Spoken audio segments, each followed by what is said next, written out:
please do not use gendered language to address everyone. Okay.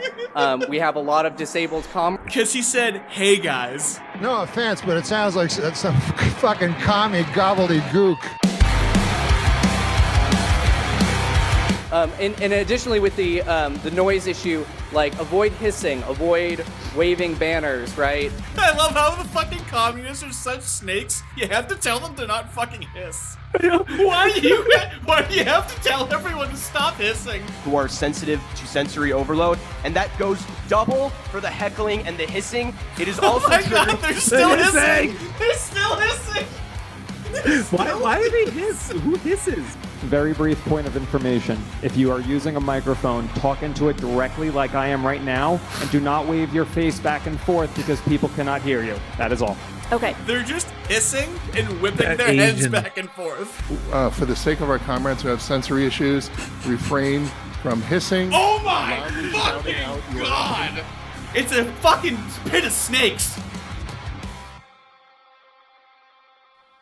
Welcome, comrades! I'm RD, short for Rhetorically Defective, here with my closeted and androgynous co-host Patrick, and we are done with it. A podcast that's dedicated to the sea of communists that just don't get enough attention. Feel free to subscribe to our YouTube to see the video of the podcast, link in the description. Patrick, what do you know about Hasan Piker?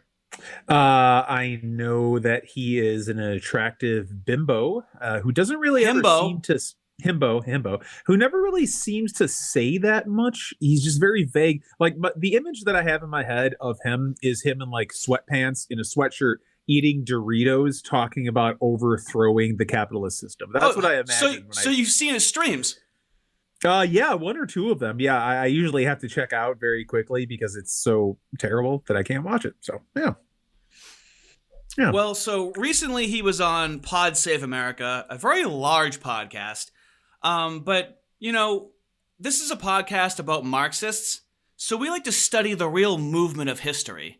So we're going to watch a video when he was on there like a year and a half ago of like, I think it was April 30th of 2023, just to see how it stacks up in the future. But just before we do that, let's go back to 2019 when he was on the progressive news network, the Young Turks. And oddly enough, we've discussed that there's some crossover with progressives and communists, right? It definitely seems as if they're cut from the same cloth, almost as if they're the exact same thing. They're just called two separate things. Okay, well, here's progressives hosting Hasan Piker's show called Agitprop. Let's have him tell us what Agitprop is. Okay. All right. So let's get started. What is Agitprop? What is Agitprop, Hasan? Why did you name the show Agitprop? So let's go to the first graphic here. Agitprop, abbreviated from Russian agitatsiya propaganda, agitation propaganda, is a political strategy in which the techniques of agitation and propaganda are used to influence and mobilize public opinion. Although the strategy is common, both the label and obsession with it were specific to the Marxism practiced by communists in the Soviet Union. Ironically, this is from the Encyclopedia Britannica, which I would consider to be Western imperialist propaganda. But I love how his definition of what his show is about, he's still has to call it Western imperialist propaganda. He's literally just deriving the name of his show from Soviet USSR Russia, communist Russia. And yet, for some reason, this man is allowed to go on CNN and be a representative of the online voice of the left. Like, I'm waiting for CNN to bring on the Nazi to compliment the communists in Hasan Piker. That's what I'm waiting for, personally. Not gonna happen. You can call people who aren't Nazis, but you can't people who call themselves communists. That's true. The time we're living in. Let's see what else he has to say. Lenin had some stuff to say about agitprop and what is to be done in 1902. He said, struggle can also be transformed into agitation. Take the example of a picket line. Basically, it is a form of struggle, but it contains agitation, including slogans on the picket signs. Of course, the picket signs themselves can be transformed into a form of struggle when appropriately used to knock some scab or cop upside the head. And this, in turn, is a form of education for any fellow pigs and low-life scabs in the vicinity. Basically, we all know that on the right, they talk about violence as a source of education, right? Oh, yeah. I mean, it depends on who it is, who on the right is talking. Oh, but is in it general, people that go no. on CNN or random Twitter trolls that say that? Yeah, it's hilarious too, especially because what the one time the right did something violent was Jan 6th. That was like the one time that something violent happened. No, 2017. What's that? Charlottesville. Hello.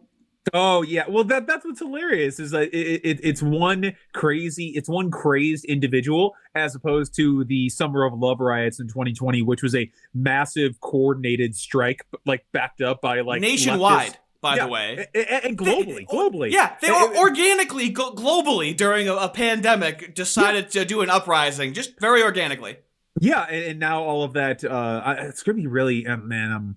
I'm really really looking forward to when Trump becomes president on January 20th. What that's going to look like, because all of the energy and the money that was put into BLM is now just going into like the worldwide Intifada Palestinian revolution. So that should be interesting. There's so much to look forward to. The short and sweet of it is there's a lot to be angry about, unless you're Tim Ryan and your campaign slogan is, "Why are you yelling?" But as Bernie Sanders effectively put it, there is a lot to be angry about right now. But unfortunately, I feel like a lot of people in America don't know where to put that anger. They don't know where to transfer that energy because there's not a lot of class consciousness in this country. And I think that that is absolutely deliberate. So this show is basically going to be a leftist take, a more leftist approach to all of the comings and goings, the daily monotony, and sometimes outright brutality of our news cycle. And I will be telling you exactly why the levers in power, or those in positions of power who control us, the real masters, who the real masters are, which I would consider to be capital. Just replace capital with the Jews, and that's the far right. Yeah, it is. And I just love how he says there's no class consciousness, as if he doesn't know that in terms of proletariat, bourgeoisie, class consciousness, that's morphed into LGBTQ. If you're black, I guess just if you're gay, if you're a woman. Like, I love how he's pretending as if he doesn't know that that type of class consciousness has now just transformed into identity consciousness, which is a new class consciousness. Well, Patrick, it's adorable. I hate to prove you wrong, but let's keep watching right now. Oh, geez, okay. And why the system is designed the way that it is to make you feel the way that you do, which is hopeless, senseless, and kind of falling in a vacuum and alienated. So agitprop was used throughout time, specifically by the USSR. Soviet anti-racism campaigns were essential to the regime's conceptualization on its own political and moral identity. It is hard to think of any other issue where the Soviet Union's moral superiority over its Western opponents was as incontrovertible as when it came to contrasting their respective histories of engagement with Africans and their descendants. So agitated propaganda, especially as a fighting force against the United States, was effectively utilized during the civil rights struggles, early era, like USSR rising. There are numerous American thinkers who have talked about. Now, I like how he says civil rights struggles. Yes, that was heavily influenced by communists. I have a video about it on my channel, Rhetorically Defective. They focused on anti-racism in the early 20th century. So with what we see, like James Lindsay brings up cultural Marxism and race Marxism, extremely important conversation. And it was westernized, but it was westernized, but it was already there in the traditional Soviet, this is Marxist-Leninist communism. It was already there with telling black people that they're against you.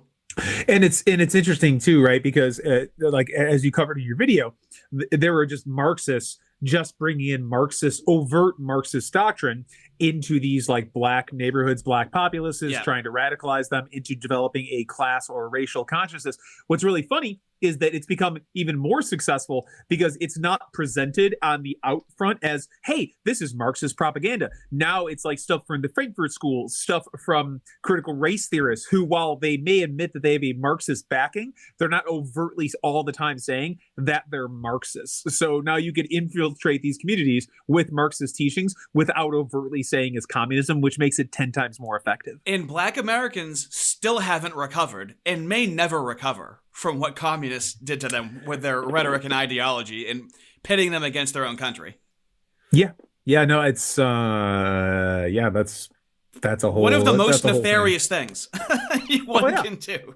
It is too, especially because what they always do is they'll play on truths, be like, "Hey, look, redlining, Jim Crow, segregation, et cetera, et cetera, et cetera." You know, instead of just like advocating for them to have like better lives, they advocate. We for them won't to have focus better on how lives that too. wasn't happening in the North. That happened in one area, and how like most Americans didn't own slaves. We're not going to focus on the full truth of it. We're going to take a small portion of that truth and attach it to a vast lie. Exactly, and it's all for the revolutionary purpose. You know, there's never like it's never like, hey, we just want to make your lives better in this way, and then you guys can like be on your own, et cetera, et cetera, et cetera, and you know, be equal. It's like no. Like you're for a greater purpose, which is our purpose. We're just going to incorporate you into our Borg. So evil. Their treatment under the USSR or by communists, for example. W.E.B. Du Bois, for example, returned from his 1926 tour of the USSR, captivated by the human warmth and racial equality he claimed to observe there. If what I have seen with my own eyes and heard with my ears is Bolshevism, then I am a Bolshevik, he quipped. People oftentimes, like Republicans and even some liberals, or the famously called out white moderate, would routinely say commies and also people who are like fighting in the civil rights movement to get out of this country. Communism and the anti-war effort and democratic socialism and the civil rights efforts were intertwined, basically. People, of course, understood that they weren't directly linked to one another, but oftentimes this was regarded as a class struggle where people considered themselves to be You see how the people didn't necessarily phrase it as a class struggle, but a communist will see that and go, just so you guys know, this is a class struggle. And that's how they co-opt movements. That's how they co-opt well-meaning liberal movements. Exactly. And it's not even, and right, there's even some truth to that, right? In terms of there is like, you know, a coalescing of power, of capital, as they say, at the top. But it's not just so like, well, it's not even just that it can be distributed in a way by raising people up to make them more equal. It's about taking what the other people have because it's viewed as it's not really theirs because they stole it. Yes.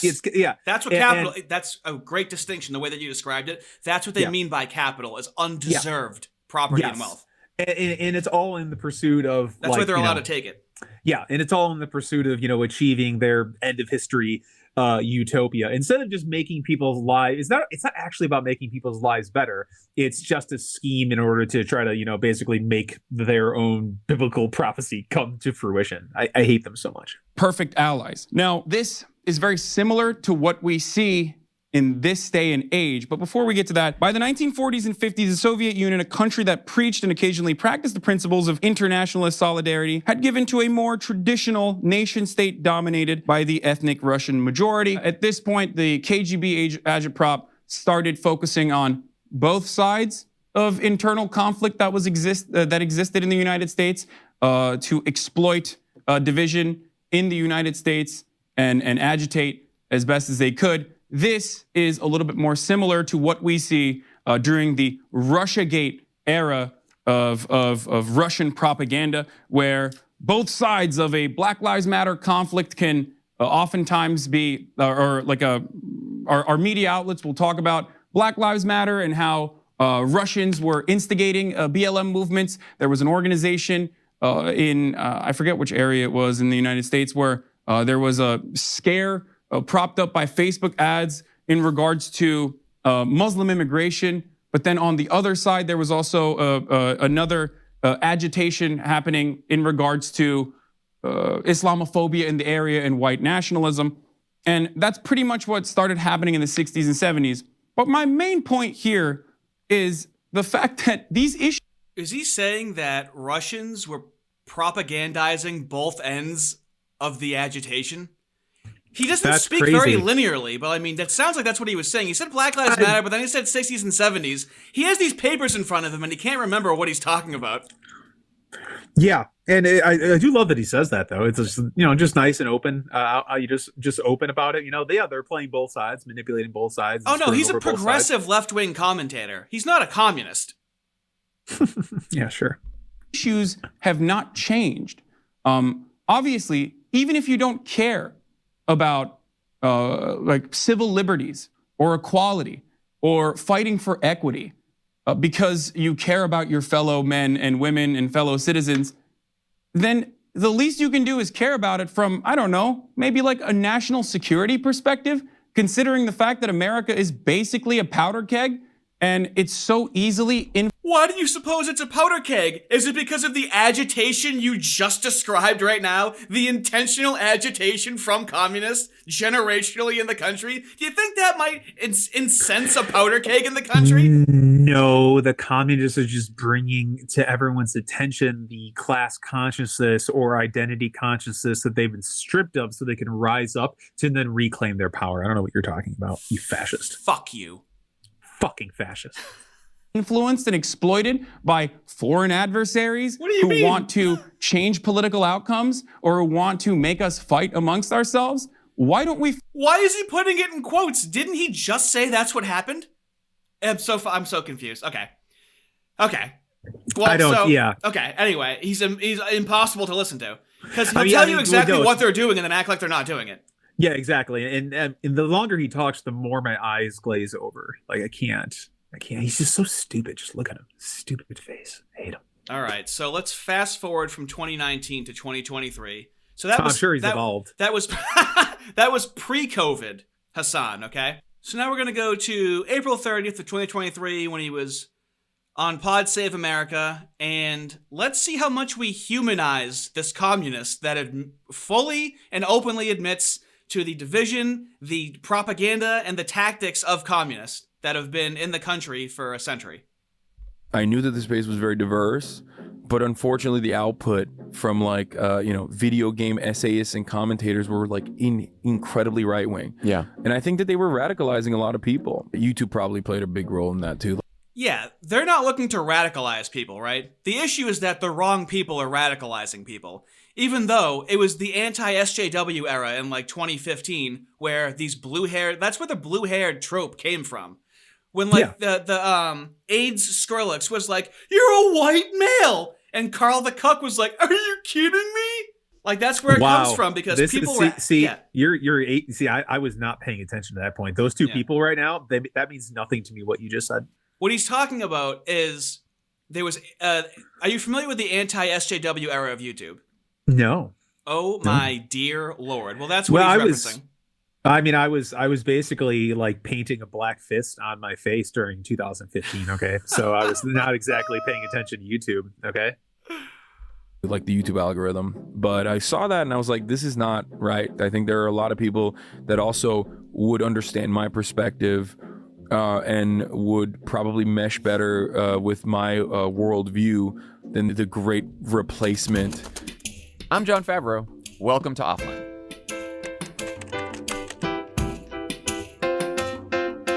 My guest today is Hasan Piker, one of Gen Z's most... Look at that fucking shirt. So, racism, bigotry, patriarchy, 771,000 views. Wow. Did you... That's got more views than his subscribers. Yeah, so look, it's platforming an communist extremist. How does he wear that shirt and how does he actually wear that shirt and not feel like a fool? I guess that's what he really believes in, but it's still embarrassing. It seems to be working for him. The powers that be seem to want him and platform him in his message. Well, yeah, he's appearing on frickin' CNN. Dear Lord.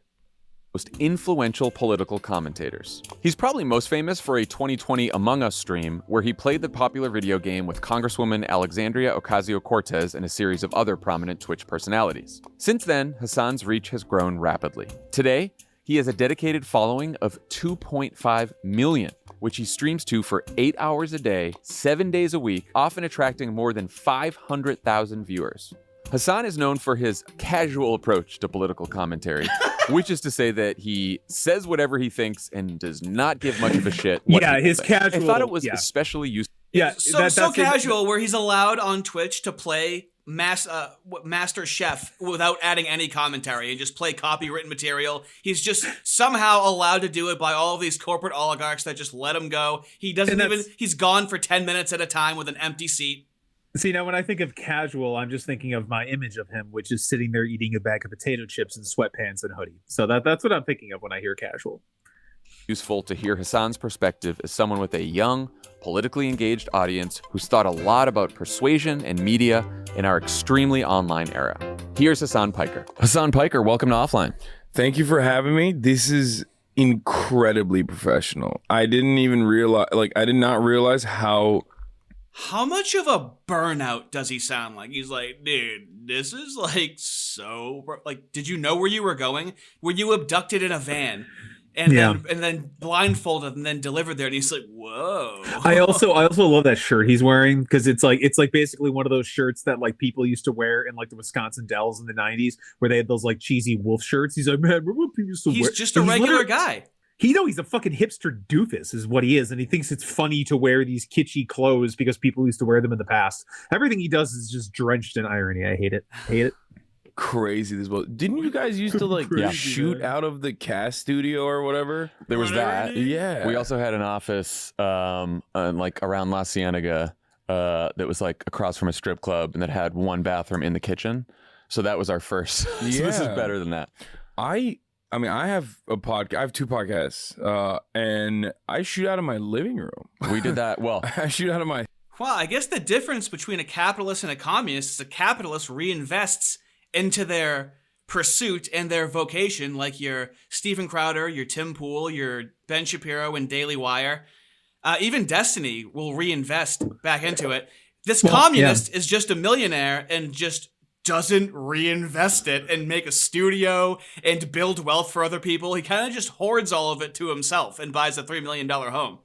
Yeah, exactly. And then eventually it all just collapses because he's communist and they're communists and their programs don't work. So, right. I mean, eventually there's nothing to reinvest into because it won't be there. He's mystified that someone's trying. He's like, whoa, you guys are like trying. Yeah. My studio, I guess, living room converted to a studio. We like refurbished this studio right before the pandemic, and then we all recorded out of our homes for about a year and a half. Yeah. I want to start out with the biggest media news of the week, maybe the year. You adopted a puppy. Yeah. How's your first week as a dog dad? It was terrible. I completely forgot what it was like. It's been a very long time since I had a puppy. I'm sick. I've been sleeping, around 2 hours. That's as much as she lets me sleep, basically. How many weeks, months? This is the communist revolution over here. He's like, oh my God, I got a puppy. And I'm like, I can't even sleep, dude. Like, oh my God, I'm just, having you have a baby or a puppy? This is how a communist has a puppy and what they sound like. Yes. Yeah. She's 7 weeks old. No. Oh, 7 weeks. Yeah, so you're like at the beginning. Yeah. Oh, that's brutal. So she sleeps all day. That's brutal. And then, that's what puppies do. Yeah. Until she wakes up and she's like, I need playtime right now. And then she sleeps at night for, she's up at night pooping and peeing everywhere. When we got a puppy when we moved here in 2014, and at the time I was working out of our house in West Hollywood, and my wife was at work. Is this not the epitome of champagne socialism right now? With how this conversation is even starting? Oh, yeah. Yeah, absolutely. They're part of these people are like part of the 1%. Everyman. Yeah. This is the everyman. The thing that you hate the most when they act like the everyday working man. Yeah, we get it. See, I had a puppy once too, like you guys. I'm like you guys. Yeah, exactly. I'm really disliking Hasan's entire demeanor here. He's like trying to do like some sort of like laid back, casual approach to the man got like a puppy, bro. I don't know. I just hate everything about him. At a terrible PR place. She came home. I was taking care of the puppy. She's do PR for us. Yeah, you know Emily. I was going to say. So she went back when I used to work at the Young Turks. So Emily comes home from Sunshine, and I'm sitting there just covered in shit because Leo was in the crate, and they're like, oh, they don't shit in the crate. That's the whole thing. But he did shit in the crate as a puppy, and I was just like on the phone with my mom. I'm like, what am I supposed to do? There's shit everywhere. It was and you're like freaking out. You're like, is there something wrong with this dog? It's like, no, they do that. The idea is that like they won't shit where they sleep. That's a lie. Everyone told us when we had a puppy, like, well, it's good training for a kid. I'll just say, having a kid, I know it's so much harder, like infinitely harder to have a child. Yeah. Now we have our dog, and I'm like, oh, Leo, you were so easy. Yeah. So just Animals are like autopilot. Once they get trained, you're like good to go. Kids can't do anything. You put a sandwich in front of a kid, he doesn't know what's going on. Nope. And You put a sandwich in front of a kid, he doesn't know what's going on. How disconnected. What an abortion mentality and just not knowing anything about. Yeah, dude, you put a sandwich in front of a kid, they don't know what's up. What does that even mean? Yeah, I don't understand. I mean, like kids at a very young age, you could just put something in front of them They'll and eat like feed anything. them. They'll put keys in their mouth. What are you talking about? I know. It makes no sense. every new stage is something else you got to worry about. All right, let's get to media and politics here. You talked about Fox firing Tucker Carlson earlier this week. Who knows if we'll ever find out the real reason they shit-canned their most profitable white nationalist. But I'm curious, like, how much of that show's success do you think was driven by Tucker, and how much was because of the platform that a primetime Fox show provides whatever host is filming? That's a really good question, because the other formerly shit-canned host also was kind of popping as well, Bill O'Reilly. Right. And it could have something to do with that slot. You know, he's a regular Republican bootlicker. He will, brown-nose Donald Trump or whoever's in power. You know, he's a guy. He's a machine guy. Tucker is a bit like that. Yeah, the Democrats, fast forward a year and a half, didn't just brown nose who was ever in power with the Kamala Harris campaign, right? Like, no, who does he never. think he's talking to right now? Like, this guy as if he wasn't up Kamala's ass the whole time. I know, and just their analysis of everything. Like, I don't know if it's like purposely obtuse, but I don't know if you ever like listen to them critique the Democrat Party. But they always talk about how the Democrat Party never does what they need to do because they're so beholden to the democratic process, and talking about the origins of America and what America is supposed to be in terms of it being like a constitutional republic. But like the entire purpose of the Democratic Party is to literally undermine that and turn it into more of a direct democracy, get rid of the Electoral College, expand the Supreme Court. Everything they say is just bullshit. It drives me nuts. That too, but he also, I think, has like consistent white nationalist ideological principles, which I find very scary, like additionally scary in comparison. Not going to say what they are. Not going to say what he said. It's just malign the opposition. It's just constant ridicule. Yeah. It's just, he says a lot of white nationalist, like ideological propaganda that he believes in, and he spreads a lot of, he's very sympathetic to the white nationalists. He's just saying white nationalists, and it's just fluff the entire time. Yeah. Yeah, especially because Tucker Carlson has been accused of that by multiple people, but he's more so because it's right. There's like a two-tier type of thing where you can't talk about changing demographics. You're not allowed to talk about that at all.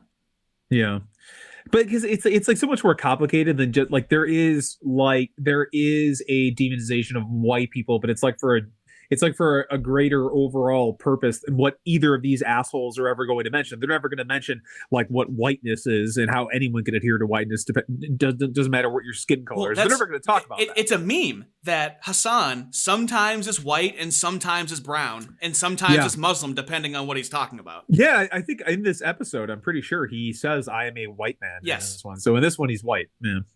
Interesting. Into your average run-of-the-mill Republican racist guy. But you do bring up a really interesting point. I think it's partially because it's primetime Fox News, but I also do think that, they're probably not going to find a guy like Tucker again. I tend to agree. I also don't know that Tucker will be able to find that level of success somewhere else, because I just don't know that they're... Now, this is a fair thing to say in 2023 on April 30th, okay? Spaces, Twitter Spaces, X Spaces were just I think they were still Twitter Spaces back then. And it was just popping off. I mean, we talked to each other in February of 2023? I think so, yeah. February is when we first talked. Yeah. 2 months after that. So there wasn't this burgeoning, blossoming communication between politically dissident people on Twitter yet. So he couldn't imagine that, they didn't have the video even a year and a half ago on X to have full video streaming shows. I mean, it's a very new development with what Elon Musk did with X. Yeah, agreed. There are platforms as big or influential as Fox right now. You are so right. Yeah, I looked into this, as a matter of fact, with Bill O'Reilly. Yeah. After the 700,000th lawsuit about Bill O'Reilly trying to sexually harass an intern, or telling them to use a loofah like the phone or whatever. After he got fired, Bill O'Reilly's website gets I think 1 million hits a month. Yeah. Whereas the Fox News website gets, and Fox News' website is definitely not their main, their main revenue driver at all, but it gets 327 million a month, I think. Yeah. So Bill O'Reilly's podcast is number 72 on the Apple charts for news. He was he got an abortion, a doctor who used to perform abortions murdered. You know what I mean? Yeah, George Tiller was murdered because of Bill O'Reilly. You used to call him Tiller, the baby killer. And then someone went to the church that he was at and shot this guy. That's how. Now imagine Bill O'Reilly and maybe 20 other people and politicians and media incited people to go and protest in the thousands during a pandemic lockdown. Imagine if someone on a coalition of people on the right did that. Yeah, well, I mean, look at Donald Trump begged everyone to go to the Capitol to protest that day, and I mean, they're still talking about it. They still Destiny literally cannot go 5 minutes without talking about him being an insurrectionist. It's a struggle session, and they're going to keep driving that. They're going to keep driving that. They're going to quintuple down on it, and I hope they do, because they played out the race. We cured racism. Where'd it go? Where'd the racism go? They were crying about it 4 years ago, buddy. Where'd it go? They play these cards out. And that's what's funny about them is, right, all they had to do, the signal, the media had to push and push and push for all of these DEI agents to enter into every single institution. And now they're just in there doing their own thing. However, they're slowly getting defunded, but then but more of them get hired. So they don't have to talk about it anymore. They can just operate in the background. Now they're on to other issues. They don't even care.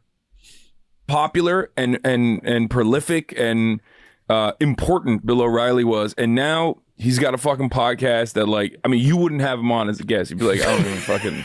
I didn't even know he had a podcast. Yeah, I know he's still writing Killing Lincoln books, or he's every once in a while he turns out a book that goes to the top of the charts there. But other than that, Glenn Beck, Bill O'Reilly, Megyn Kelly, none of them have found the same success. Glenn they Beck, another absolute failure of a media platform that's constantly in a state of disarray. So they're just always looking for the new vampire billionaire donor to come in and just be save us, please. There's an industry for it. They got great make work programs for these fail sons. Well, you are someone who... Hasan Piker can't fail. On Twitch, he's allowed to get away with things that no one else is allowed to get away with. Other people get banned all the time on Twitch, and they just can't. He can't fail. He's describing himself.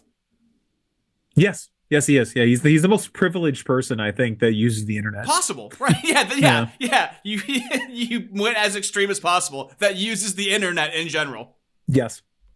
Like me and my co-hosts, started your show in part because you were worried about the reach and influence of right-wing propaganda, especially among young people.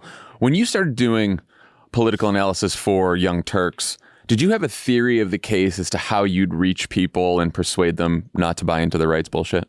Yeah, I mean, one of the things I always thought was that the Democratic Party is just god-awful.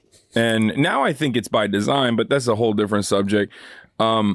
But I thought that they were just really bad at messaging to anyone, really. Anyone. Hasan Piker's great at messaging. When he made fun of Dan Crenshaw for having one eye and hoped that a brave mujahideen would fuck his eye hole. Remember that? Do you remember that? Do you remember how he had to go on the Young Turks and apologize? And do you want to know what his excuse was? What? English is his second language because he's Turkish. Was he actually being serious when saying Yes. That is absurd. That's insane.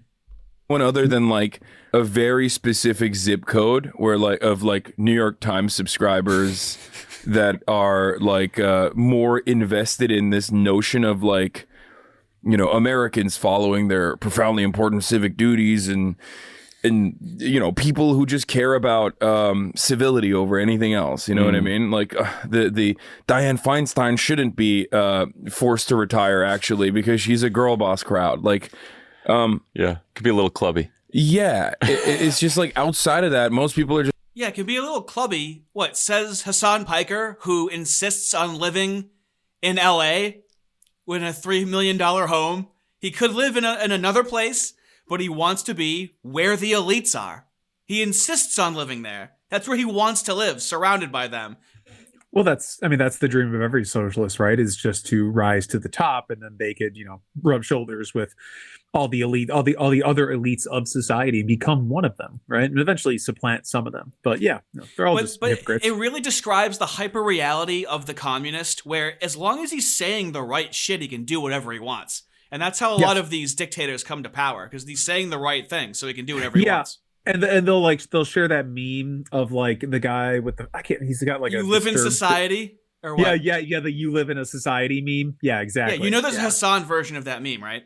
No, that's hilarious though. I'll have to find it when we take a break. That's great. Okay. Just like, dude, please, like, I'm looking at the state of the Republican Party at the state legislature level, and they just signed like another murder trans teenager bill, and they're passing it through the state legislature. People are what? They just signed another murder a trans teenager bill. Well, you got to think about it, right? Because to deny gender affirming care to a teenager is, in their eyes, an act of genocide because you're denying their existence. So in his eyes, that is murdering a trans teen because this man. That's what the bill is designed to do. Yeah. It's the only time you can murder someone by doing nothing. Right? Either they kill themselves or you murder them. Both involve you doing nothing. It's just so frustrating because it's the complete opposite, right? It's like you want to deny them gender affirming care so they can just accept themselves for who they are, as opposed to actually transitioning them and converting them into something else. Like these people are, I mean, everything is projection. All they're doing is just projecting onto us. Here I thought I was sitting in my underwear eating Cheetos, but apparently I'm murdering people.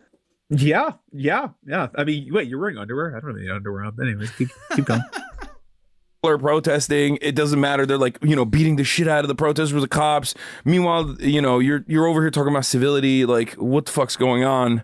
Like, most people in the Democratic Party are assuming a defensive posture in voting. Anyway, I went. Voting is a defensive posture. Little commie jab right there. It's a defensive posture is voting. Well, what's the offensive posture then? Is it direct stabbing? action? Direct action, which is what they call protesting? Yeah, correct. Yeah. Went into this like grand theory, but my point is, in spite of all of that, they are still very bad at messaging. And I thought, you know, one of the main ways to communicate to people my personal desires and my personal politics is just by being a normal guy, you know, instead of being this like kind of pedantic, academia focused, uptight person who's like doing way too much cultural analysis in a similar vein to like what Republicans do, but at least Republicans are doing it in a funny way, unintentionally. Yeah. Well, has your theory of the case sort of changed at all over the years since you've been doing this, as the media landscape and the political environment has changed quite a bit over the last several years? I mean, not really. Yeah. I think in many ways, the basics are still there for me. I've only been. It's what he said in Agitprop. It's no matter what happens, it's always the same. That is how you know you're dealing with a communist. It's the same thing with black people. It's still slavery, still being oppressed, no matter how much. It's crazy. They're progressives, but no matter how much progress is made, we still always will have the same problems. Well, yeah, correct. Because, I mean, like the only way you're ever going to get rid of the problems is if you get rid of all the contradictions in society and then enter their utopia. So yeah, they're it's hilarious, right? They're progressives, but there never actually is progress. Yeah, like just like I mean, look at their cities. Yeah. But that's Democrats. That's not progressives, no matter how progressive they are. Yeah. Become more pessimistic and about politics, democracy, all of those things for sure. And Yeah, all that shit, man. About what? Politics, democracy? Yeah, fucking all of it. Whatever, I'm just casual, I'm not like talking about theory. I'm just here to like bro down and have a good time. That's like whatever you want, man. Like you could just literally just say sodomy and I'll be like, yeah, totally, bro. Just fucking people in the ass, bro. It's like whatever, man. Fucking whatever, man. Democracy now. Yeah. On top of that, I've become more gay. I guess how do I describe this? I think the fundamentals that I originally started off with, whether it be like media being an arm of capital in reinforcing and communicating and normalizing the oppression that people feel under unjustifiable hierarchies, or anything that Noam Chomsky's written about the media, manufacturing consent. Like those were my starting. That was my starting point. That was the fundamentals. That was the bare bones of what I believed in. But I was like, maybe there's some. Just like with Eddie from the ACP, they start off as social democrats. They start off as something to the left of liberal. When they talk about an alt-right pipeline, that's a complete projection to the pipeline of anything. When they start moving you to the left of liberal, it just keeps going all the way. I mean, serial killers don't usually just start off as serial killers. They, they start taking animals. They start, there's a process by which you become a serial killer or a communist. It's a very similar process, actually. Although you could argue that serial killers contribute more to society, but that's the whole thing. Well, I would definitely say that when Jeffrey Dahmer was cutting open animals, that was the social democrat phase of him being a serial killer.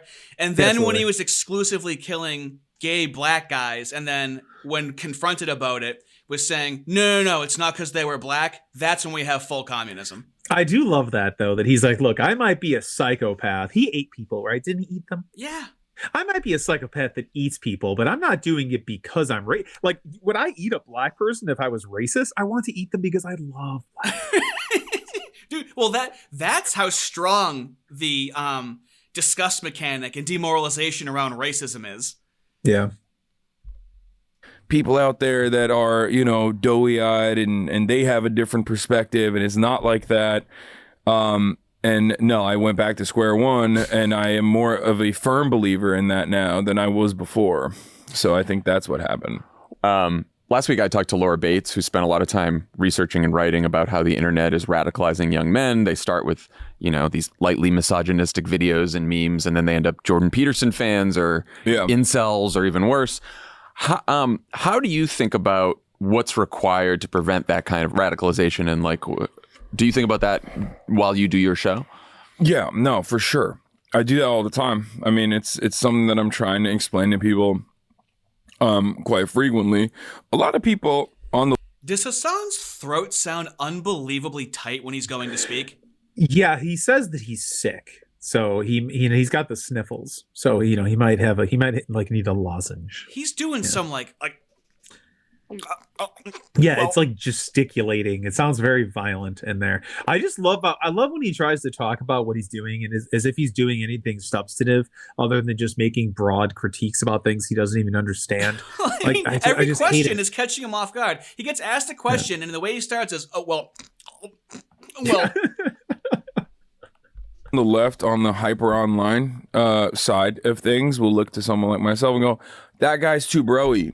Like, he seems like he's going to say something that's like a microaggression or whatever. And I'm like, no, that's like the point. That's me. Like, it's how I am. If you are here and if you've been following me for the past 10 years, you know what I believe. You know what my perspective is. You know what I've been advocating for. You're a fucking communist, right? But no one calls you a communist. Only when the people are making like joke video, like I need Piers Morgan to call him a communist. The only people that call him a communist are occasionally when people are making like commentary videos about him. And even then they'll allude to him being like a progressive or a socialist.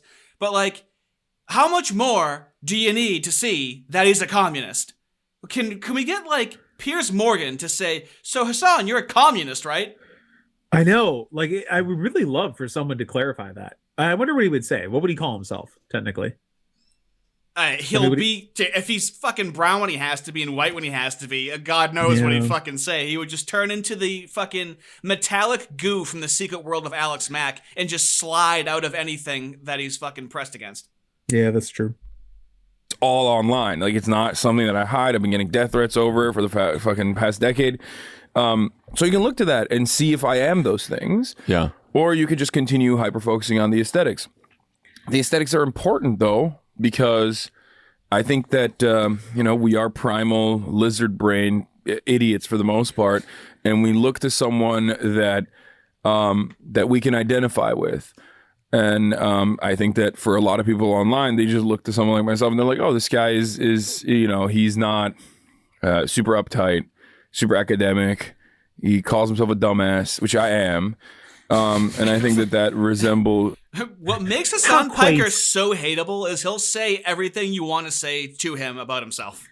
Yeah, I know. He takes the wind out of your sails.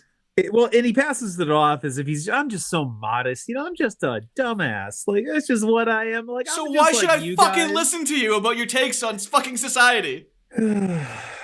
So we could hate watch him? Yeah, I guess so. That is something that they they vibe with, they mesh with.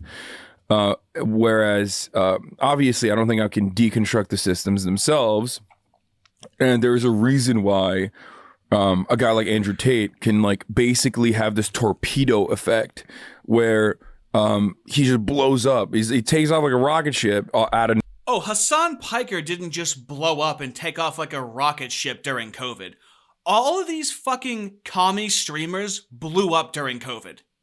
Other content creators did as well, but Hasan Piker went from like 1,000 concurrent viewers to like 20,000 in like a year. It was insane. Yeah, same with Bosch too. And the populace is really primed for it, like especially with like all the identity stuff that have been being pushed. The Donald nationwide protests, possibly on top of it. Yeah, and Donald Trump being president for 4 years, and then COVID happening, and then him getting kicked out. And it's like, okay, well, now that we kicked out the white supremacists, now George Floyd's dying, and we have COVID. So like, I mean, there was just like an all-out assault on like in terms of gender and race-based communist politics, and these guys just capitalized on it and became millionaires. I mean, YouTube would have like, focusing on black creators during Black History Month. I mean, it's corporate communism. Yeah. Nowhere, because he's like writing for misogyny. Yeah. And there's always going to be much larger fans or people who are socially conditioned and have these biases baked in and want to have those biases reinforced. So there's a lot more fans of misogyny. So therefore, there are a lot of people who can take advantage of that rather than vice versa, like deconstruct those components and try to re-educate people. Not try to educate people, try to re-educate people. Where you're already going in the camp. Try to re-educate people, not educate them. I love when he just lets those things slip like that. It's great.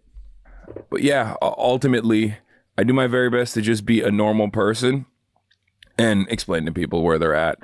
Are you constantly... What did he just say, Patrick? He tries to be a normal person and talk to people where they're at. Nope. He said he explains to people where they're at. Not meets people where they're at. He explains to people where they're at. So that's people. Go on. So that's the re-education then. But yeah, ultimately, I do my very best to just be a normal person and explain to people where they're at. Could you be any more pretentious? Re-education and explain to people where they're at.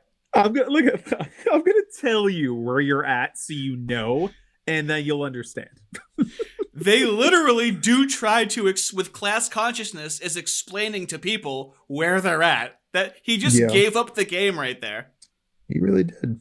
Are you constantly weighing it all in your head as you're speaking? Like, okay, I want to be real. I want to be myself.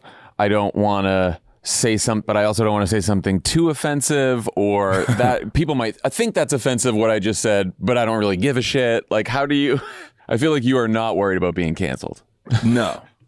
Because it's bullshit. It's not a real thing. It's like something that podcasters talk about all the fucking time, but like... could you be any more privileged to be like, I'm too big to fail?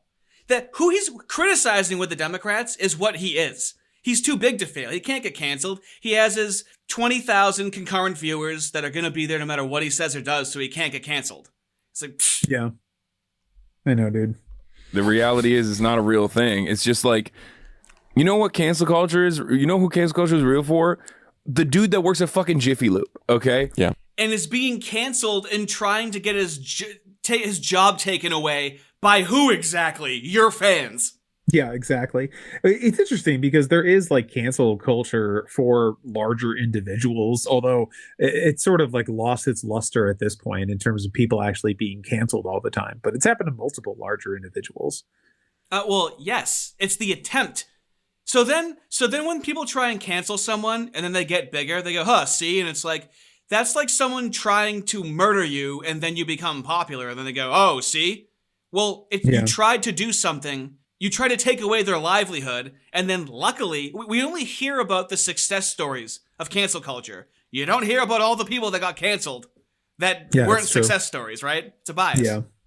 You can get if you're like a regular guy listening to this podcast, you can get quote unquote canceled. Why? Because you have no labor protections. So that's what it is. You have no labor protections. If you were in a union, then you couldn't get canceled. Of course, you would get canceled if you made a racial joke that they didn't approve of. Yeah, exactly. Yeah, if you speak just be like, I don't like you. You're what? I was just gonna say, yeah, if you speak against the doctrine, against the dogma, then you'll be canceled, and you'll be. It's funny because he's like, as long as you say what we want you to say, the union or the communist superstructure will protect you. But if you say something we don't want you to say, then that same exact thing will consume you. Like, fuck you, Hasan. You're fucking fired. You know what I mean? Yeah. That's cancellation. That's like what a cancellation would be ostensibly. Podcasters don't have those problems. So I think that in a way it's a very fun way for podcasters to make it seem like I'm just like you. What's happening to me can happen to you. You know how? Yeah, imagine being such a douchebag where you're trying to be like, I'm just like you. Imagine if someone did that. That would be so embarrassing. I know. I mean, that's really like what he says that multiple times in here, that he's just a guy. He's just a guy just giving his opinion. He's super casual and he's just like you and just like us. It's so vomit inducing. Like Trump is like, if I am convicted of a crime, you can be too. And it's like, yeah, that's a very weirdly specific, I don't think the Manhattan DA is going to fucking charge anyone else for paying hush money to a porn star, possibly through campaign donations, and your lawyer went to fucking jail for it already. Like, that's like an insanely... So this is from 1.5 years ago. His convictions. That's how long it went on for. And I love the idea that Trump is running for president out of his own ego. Yeah, he loves going to court all the time. He loves that. That's so fun. I know. He doesn't sacrifice anything to run for president, right? Right, I know. It's like some of it is about his ego and stuff like that, but it's not. Like, I mean, his life has become like measurably where he's been almost killed twice. And we just forgot about the second one. The second assassination attempt was like Omicron during COVID. Oh no, God. Delta. It was Delta. Delta, yeah. We completely skipped Delta, went to Omicron. I'm literally having a hard time remembering. Was Crooks the second one? What? Crooks.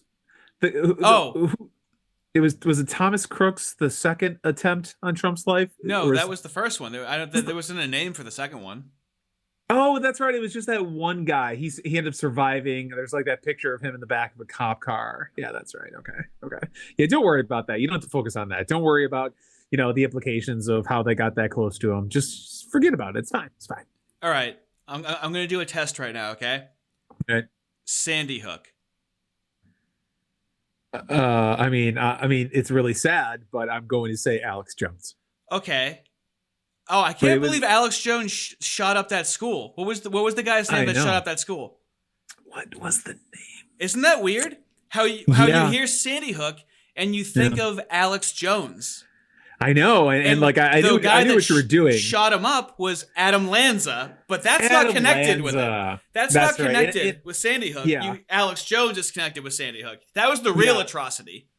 Yeah, I know, and I know what you were doing, and I knew you were trying to elicit in me that I was going to say Alex Jones, but I literally could not remember Adam Lanza's name. That's Well, what hilarious. else? What other name is associated with it? It's Alex Yeah. Jones. That's what everyone thinks of.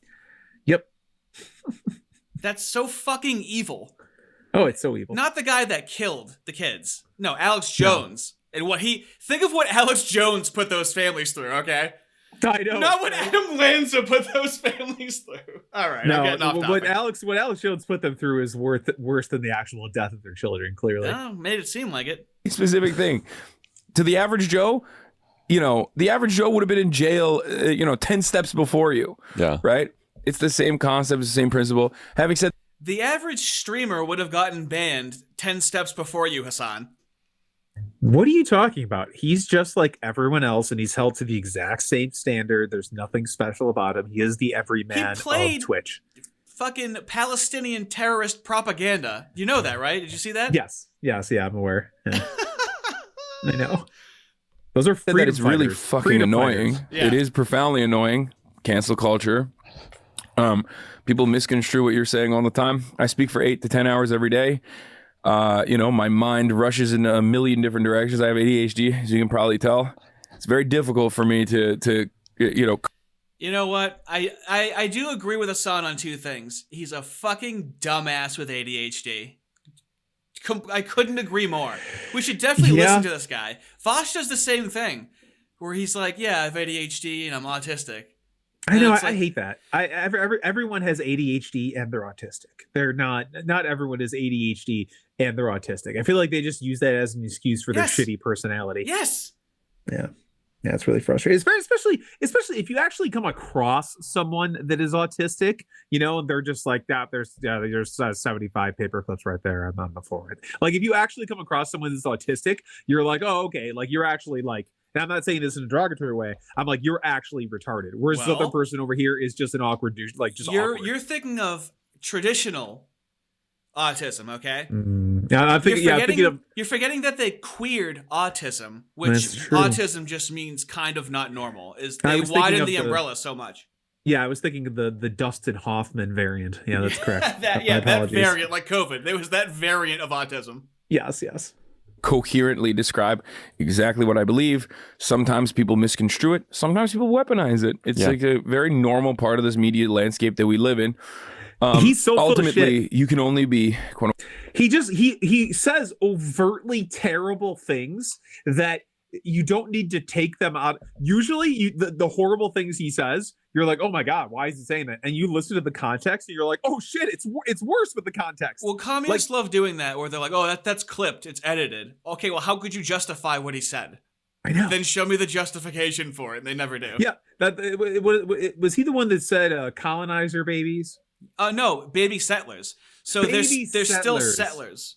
Yeah, so it's like, well, they're babies, but technically they're still on stolen land, and like, what are you supposed to do with settlers and colonizers? If you gotta kill those babies, you gotta kill them. If you refer to the babies as settlers, you're opening your side up to be genocided, by the way.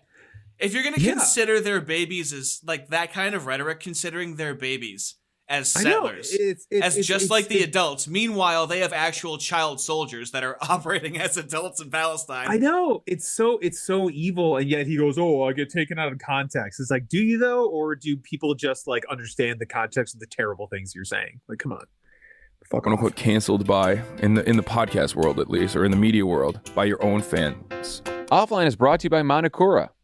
Did you know that the best tasting honey on the planet comes who's a practicing veterinarian? Really? Sundays contain 9 offline.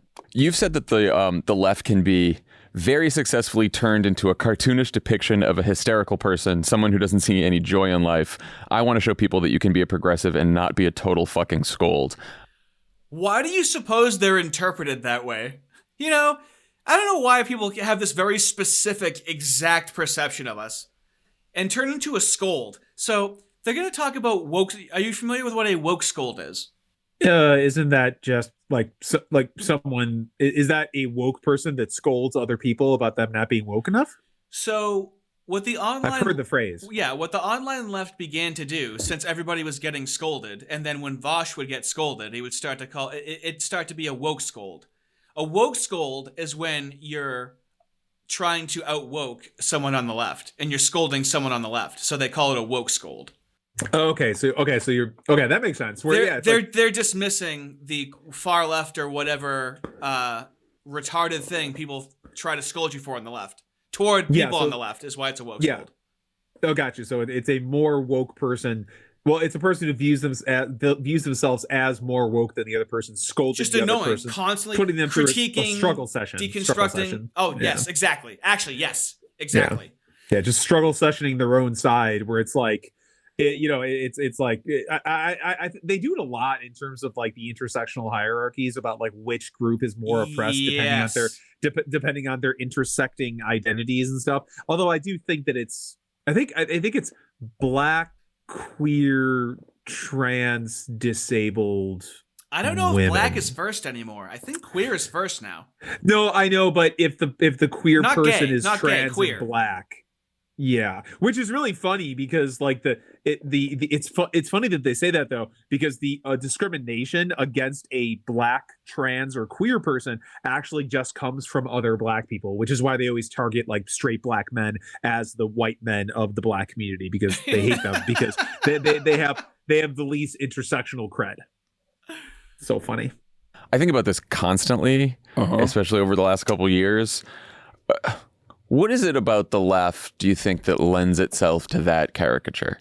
I think people are well-intentioned overall. I want to believe that they're well-intentioned overall. And if you're like a very empathetic person and you don't understand the context or nuance behind like, a piece of comedy or something, and you feel like the only place that you have any kind of power in an otherwise, cruel world where you feel completely powerless because you can't do anything about like actual racism, like systemic failures. You can't do anything about reforming the criminal justice system.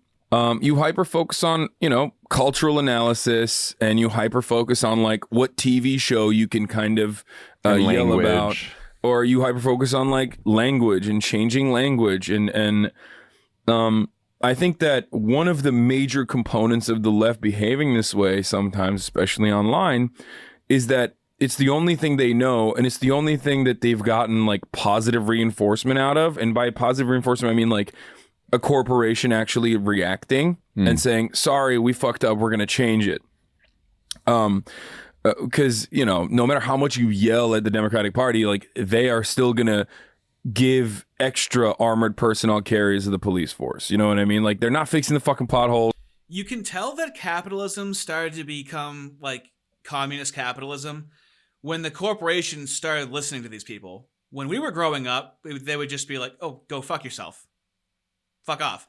But somehow the above started complimenting the below, and the corporations like, oh, we need to listen to these people. Well, yeah, exactly, and that's like the entire like environmental social governance movement. Where that's what's so funny is like retards like that fat cow Karlin Borisenko, you stupid fat cow. Anyways, like that fat cow Karlin Borisenko, she goes, I'm not really sure about the connection between the above ESG cartel and then like the queer Marxists on the ground. And it's like, oh yeah, no, just the ESG cartel's entire metrics for what they're trying to force society to do. They've only been talking about that for 50 or 60 years, and then queer it's Marxism, definitionally I know, intersectional. Exactly, but it is very clear that what the queer Marxists are doing. It's very queer. It's very queerly clear that what the queer Marxists are doing are just working on orders from the above. It's just they don't even realize that it's from the above. They literally think that it's a part of they're a part of this revolutionary force. Well, it's communist propaganda. That's the point of it, where that's the new normal. Yes, and it's funny. And what they'll say is that the queer Marxists, like little revolutionary douchebags on the street, is they'll say, "Oh, well, that's just the corporate world trying to capitalize on us." Rainbow capitalism. Yes, rainbow capitalism. It's like, no, not at all. They have been trying to get these like sustainable DEI, ESG like measures across for like 50 to 60 years, and they finally have the mechanisms to do it. But it came from you guys. Yeah, you're a grassroots revolutionary force. That's actually what Karlin Borisenko thinks. She's so fucking stupid. Imagine if for the entire month of October, businesses hung up swastikas outside their windows, and we were like, that's just rainbow that's just Nazi capitalism. They're just trying to make it seem like they're literally propagandizing the property that we and it's just I don't understand how littering the entire place with it, selling shirts at Target. And I don't understand how these people think that it could be a grassroots effort, because they've been talking about this stuff in their white papers for decades and decades and decades. It's black girl magic for shirts for 5-year-old girls at Target that I saw this February. I know. Sorry, the cops need extra Kevlar vests and APCs. But at least like I can get a TV show to change someone that worked there, like change the cast of a TV show, and then all of a sudden I feel like I've done something. So that's one component. People steal and loot because they're helpless. People completely spurg out and autistically freak out because they're helpless. Just anything they have to justify is maximum oppression is the reason for it. Any toxic behavior is encouraged to go, you're just expressing yourself because of your material conditions. Yeah, this actually, did you see that video of the little black girl at the supermarket freaking out and like grabbing like some, I don't know if it was meat or something. Yeah, and like people the were dairy literally aisle. like, people were literally like, don't intervene, just let her do her thing. Like, I mean, there are certain groups that if they have if they're seen as intersectionally oppressed enough, they can just do whatever they want, which is hilarious, because then like the white nationalists and more people, not even white nationalists, just people that like are annoyed by that. Like I was talking to some white nationalists a couple months ago, and they were like, oh, well, right now they're coming for the whites and eventually they're going to come for the blacks. I'm like, bro, they came for the blacks like 50, 60, 70 years ago. They've literally they've destroyed their communities have been destroyed on purpose, and then they're given this essentially politics and identity of narcissism, which destroys them. But they view that, a lot of these people view that as if these people are getting special privileges, and I know it looks like that, but really it's actually just hurting these people in the long run. Though it's not actually like, they're giving them the illusion of having special privileges in order to weaponize them politically. I know, but then they'll interpret that as you justifying it, and it's like, I'm explaining to you objectively what happened. I'm not saying it with any degree of empathy at all. When I'm actually clinically explaining it to you, right? Yeah, and I do feel empathy for that, but I understand. Well, but when you're explaining it, you're not trying to tug in their heartstrings. Exactly. That's what I mean. It is. I didn't mean to say you're not an empathetic person. Yeah. I understand. But it is usually at that point when they like. I like how you said. They'll be like, "Oh, you're just being like a cuck for blacks or whatever." It's usually at that point that they call me a Jew every single time.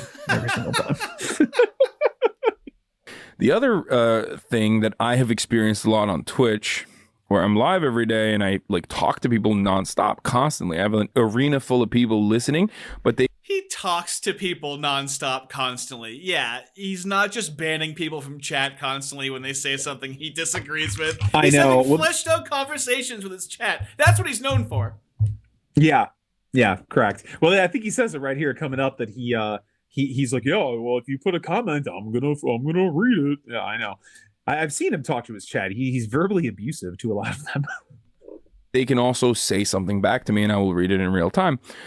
One of the things I've actually noticed is that people are very narcissistic. I know it's ironic for me to say this because like, I'm a fucking Twitch streamer. Like, I'm just a regular dude who thinks like everyone has to hear what I have to say. We're podcasters, white guys doing podcasts, Wow, fucking crazy. Yeah, very unique. There is so much to. There's so much. One thing I have noticed. He's just a regular guy, the voice of the people, doing a podcast. And right now he's white, but tomorrow he's going to be tomorrow? Well, he understands the Palestinian cause because he's also brown.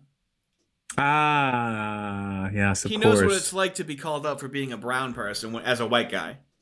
I just don't. I mean, I get it because I used to be woke, right? I used to be like really for everyone listening. I used to be insanely woke. I think like gosh. I one time I literally called the village where I live because they were going to put Blue Lives Matter license plate stickers on, and I complained so efficiently that I actually got them to switch.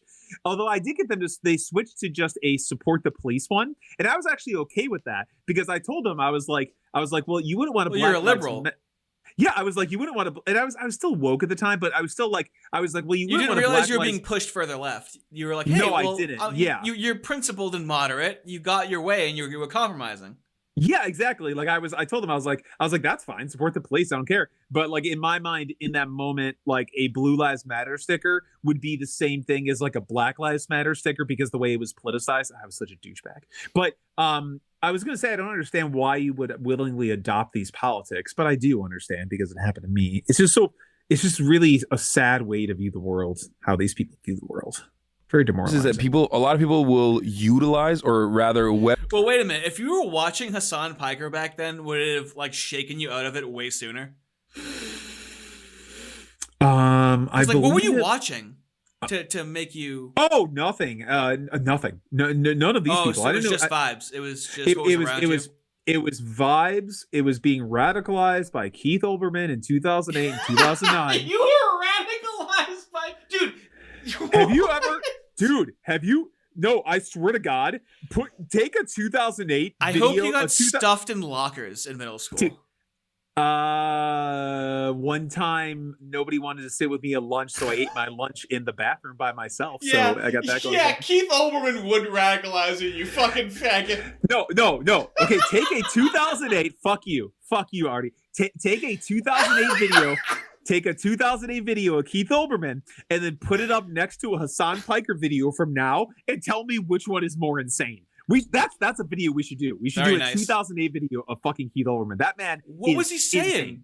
Insane. Oh, I know. I mean, literally, like, it's just screaming about this. This is back when George Bush was the devil. Okay. So it was screaming about George Bush and how they were just racist and how he John seems McCain, like a massive cunt now. I don't even know what he was like in 2008. Because he was entertaining and he was funny. But if you watched him back in like 2008, he like objectively evil. I mean, it is. When's the last time you watched 2008 Keith Olbermann? 2008. Dude, okay. Well, we'll keep moving forward, but definitely put that on the docket because, dude, that shit was. I remember it being. I mean, now I was like, that shit's terrifying. Well, I honestly, I don't really care too much to do things that are current. I like to do things that are in the past 10 or 20 years to like. Yeah, it all lines up with what's happening today, no matter what time period you want. Because since they view time, and no matter what happens, as all the same, they behave the same throughout time. Yes, exactly. And if you go back, I remember distinctly. I mean, it was the same. The Republicans are fascists. They're just fascists. John McCain is literally a Nazi demon man. Like that's what he was saying back then. What was that? 16 years ago, he was saying that. Weaponize like the empathetic state that leftists have, because like their politics are one of compassion usually, right? Yeah. To center the conversation around themselves. One immediate. They're empathetic, so they revolve the conversation around themselves. Yeah, I don't. Could a narcissist? That's the opposite. Could a narcissist explain empathy any better than that? I know. I don't understand that. Like, they're empathetic, so they make everything about themselves instead of about other people. What? No one's listening to this man, and he's speaking in front of everyone. I know, and that's actually what's funny is that a lot of the people that claim to be empaths are just narcissists. Like they practice. Well, they say they're empaths. They say the emotion that they want to exist. If you are that thing, you are that thing. You're not saying you're that thing. It's queering. It's transing it. Because you have to say that, because you have to say you're empathetic. I have to say that I'm a trans person. Like, you shouldn't have to say it. I should know that you are it by looking at you and talking to you and experiencing an interaction with you. Yeah. Example of this that comes to mind from Twitter, at least, is like when the Kellogg's workers were on strike and they were demanding that you don't cross the picket line and you don't actually buy something from Kellogg's during that duration. And there was someone being like, no one is ready for that conversation, but I have like a food sensory issue and I have to eat Frosted Flakes, sweetie. And it's like, dude, you didn't have to fucking tweet that at all. You just did that because you are a fucking narcissist. You want to be like, no, center the conversation about workers' rights around me, a person, who is not even involved in the production process in this regard, but is a worker elsewhere who probably would want solidarity. Can you believe that they've fostered such a weak community of people, because they can never be criticized, and they're always competing to be victimized, where they're asked to do work or anything constructive for the cause, and they go, I have to eat Frosted Flakes. That's the people you built. How are you surprised that person took the center stage? I know. I'm gay, I'm black, I'm queer, I'm trans, I'm disabled, I'm autistic. It's in their profiles. Yeah. And it's funny, too, because these people are terrible at building things. But the problem is that the entire machine backs them. And so they just get unlimited funding by these NGOs and other organizations. So it's like, I mean, if you throw enough funding behind something, it'll prop it up and make it seem more successful than it actually is. Eventually it'll fall apart. It's not capitalistic. The money's being given to them. It's not capitalistic. It's not there's no meritocratic.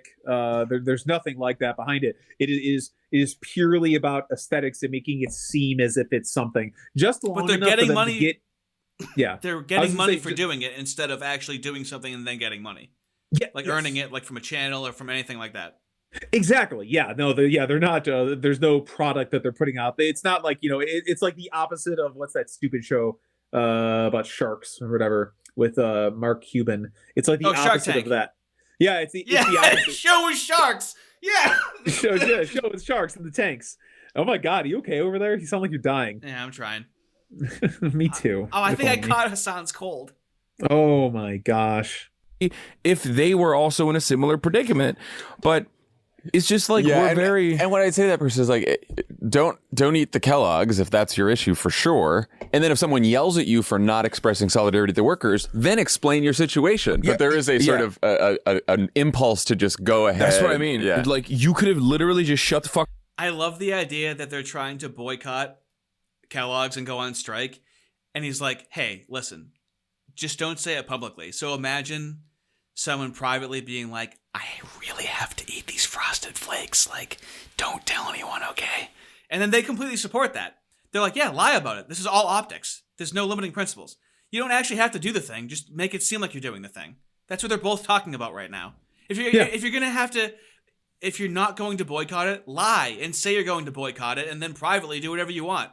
Yeah, exactly. Which is that's common in like communist regimes, like in Russia, where they support it out in public, and then when they go behind closed doors, they're like, "Yeah, no, that's bullshit. We don't even believe that." So that's common.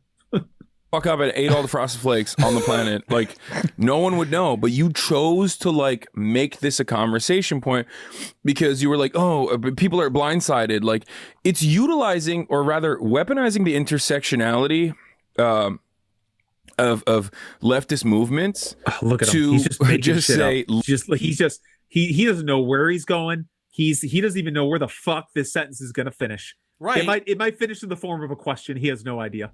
Right, but what's important about what he just said is he said it's weaponizing.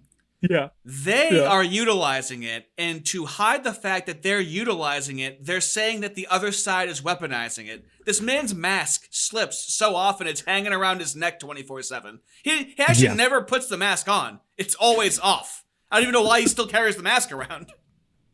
It's absolutely useless. It is.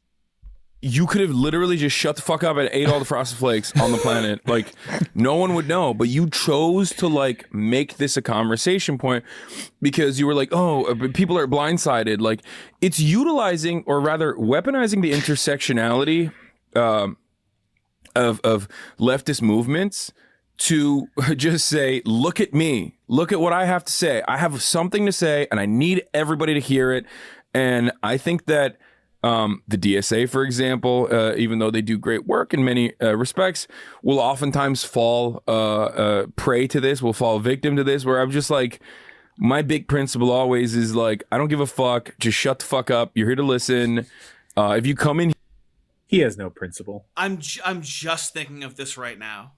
If you are standing up, could you please sit down? So, oh my God, I love this one. Is this the point of privilege? Yeah, this is an amazing one. So this is actually hilarious. So this was posted August. Yeah, okay. This is posted August 13th of 2019. So Okay.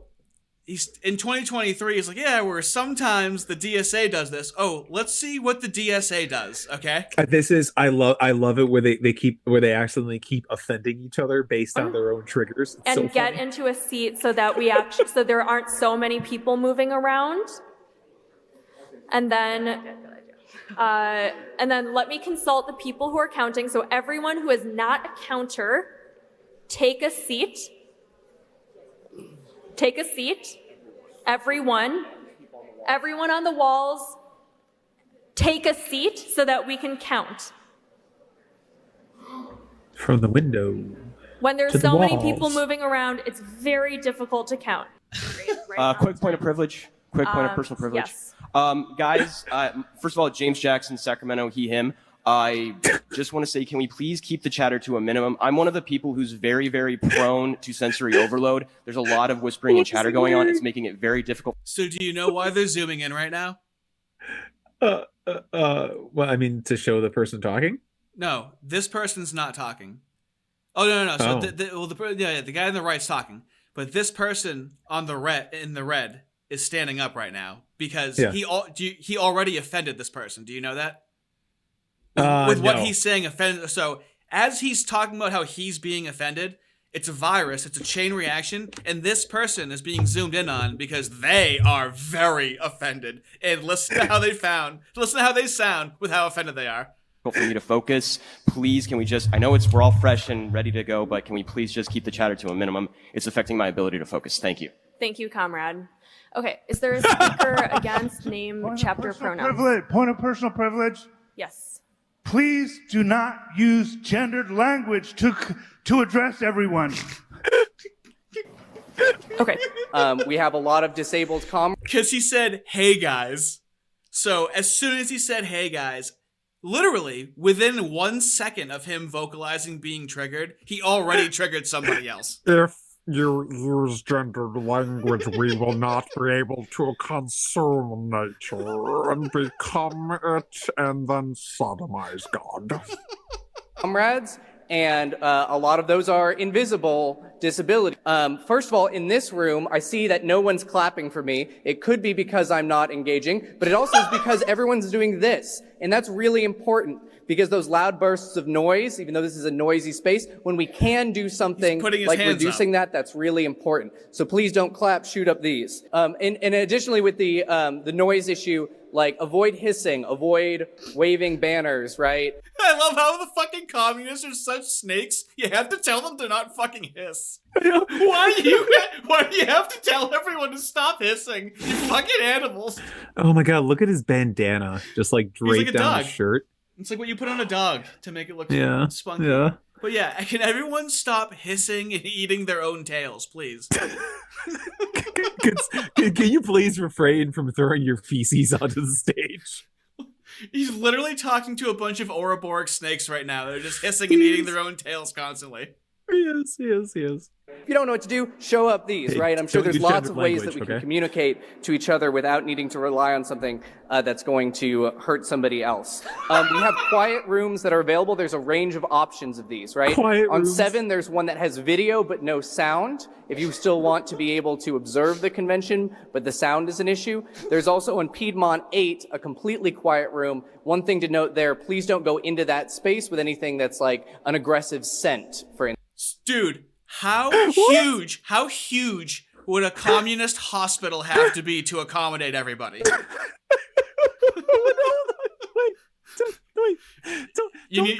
you need that again? You need that again. I gotcha. Wait, yeah, I do. Wait, no, don't go in the super quiet room with any loud, like the sense Imagine that you trying have to on are memorize too these loud. rules of which room to go in when you're in a panic state.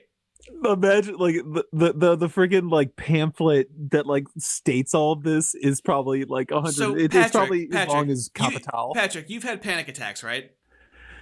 Yeah. Okay, so imagine if someone's saying to you, if you're going to have a panic attack, you can go to this room, which is just going to be the audio but not the video, and then you can go to the room down the hall in 8C, where if you go in there, but make sure you don't have a strong scent when you walk in, and you're like, yeah, I'll definitely remember that when I'm fucking having a panic attack. Oh, that's amazing. I love these. I love them. So that's the DSA, okay? My life would be so much more sad without these people. I'm selfishly going to watch as much of this as I want right now. That's too good. It's so too good. Right? Because that's going to be difficult for people. Don't talk to cops. Don't talk to MAGA assholes. We're almost there. We're almost there. Don't snap. But thank you. Point of privilege. You want to know what... They queered. Look at this guy. This guy's actually, an OG commie. They actually queered Jeb Bush because Jeb Bush says, please clap. He says, don't clap. Because that's causing too much noise and just put him up in the air. He's like, we're almost there. I love this guy right here. Look at him in his Easter freaking Sunday shirt. He's like, I just miss the proletariat bourgeoisie. Now we got these fucking faggots cutting their dicks off. I gotta deal with these pieces of shit. 100%. There is no way he's on board with this. Oh no, he's like, this is the only commies that'll have me. It's exactly what this is like the everyone gets a trophy generation. It's what he's heard for the past 15 years and it's finally come to fruition. And he's surrounded himself by them. Do you think this is Noah's dad from the American Communist Party? I think it might be. Privilege once again. Quick point of privilege once again. Hi, James Jackson, Sacramento DSA, he, him. I have already asked people to be mindful of the chatter of their comrades. He's up there a second time. Yeah. Well, now he's on stage. He's not even. I think he's at a different mic this time. He needs the whole room to see him. This is his second time telling people to stop talking. It's very distracting.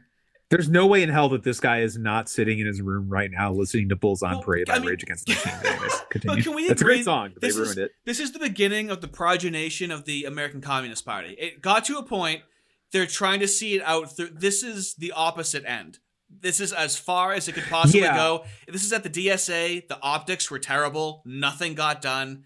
It's like, wow, okay, we've reached peak demoralization. Now we have to replace this with something. I also can't help but notice that this is on a YouTube page called Conserving Liberalism, featuring a bunch of communists with sensory issues. Just kind of funny. But anyways. Comrades who are sensitive to sensory overload, and that goes double for the heckling and the hissing. It is also God, they're still hissing. They're still hissing. Why do they hiss? Who hisses? Who hisses people? Hissing. People? He's up there for a second time going, dude, I couldn't make a comedy.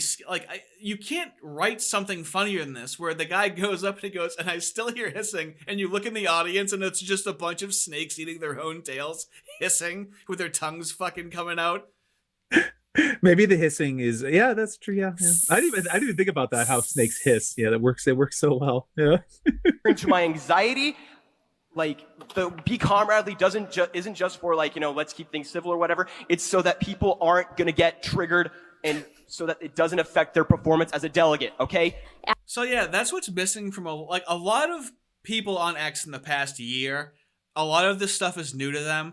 I've been watching it for about a decade now, and now when they call conservatives triggered or snowflakes, we call them triggered because they would always talk about how triggering things are.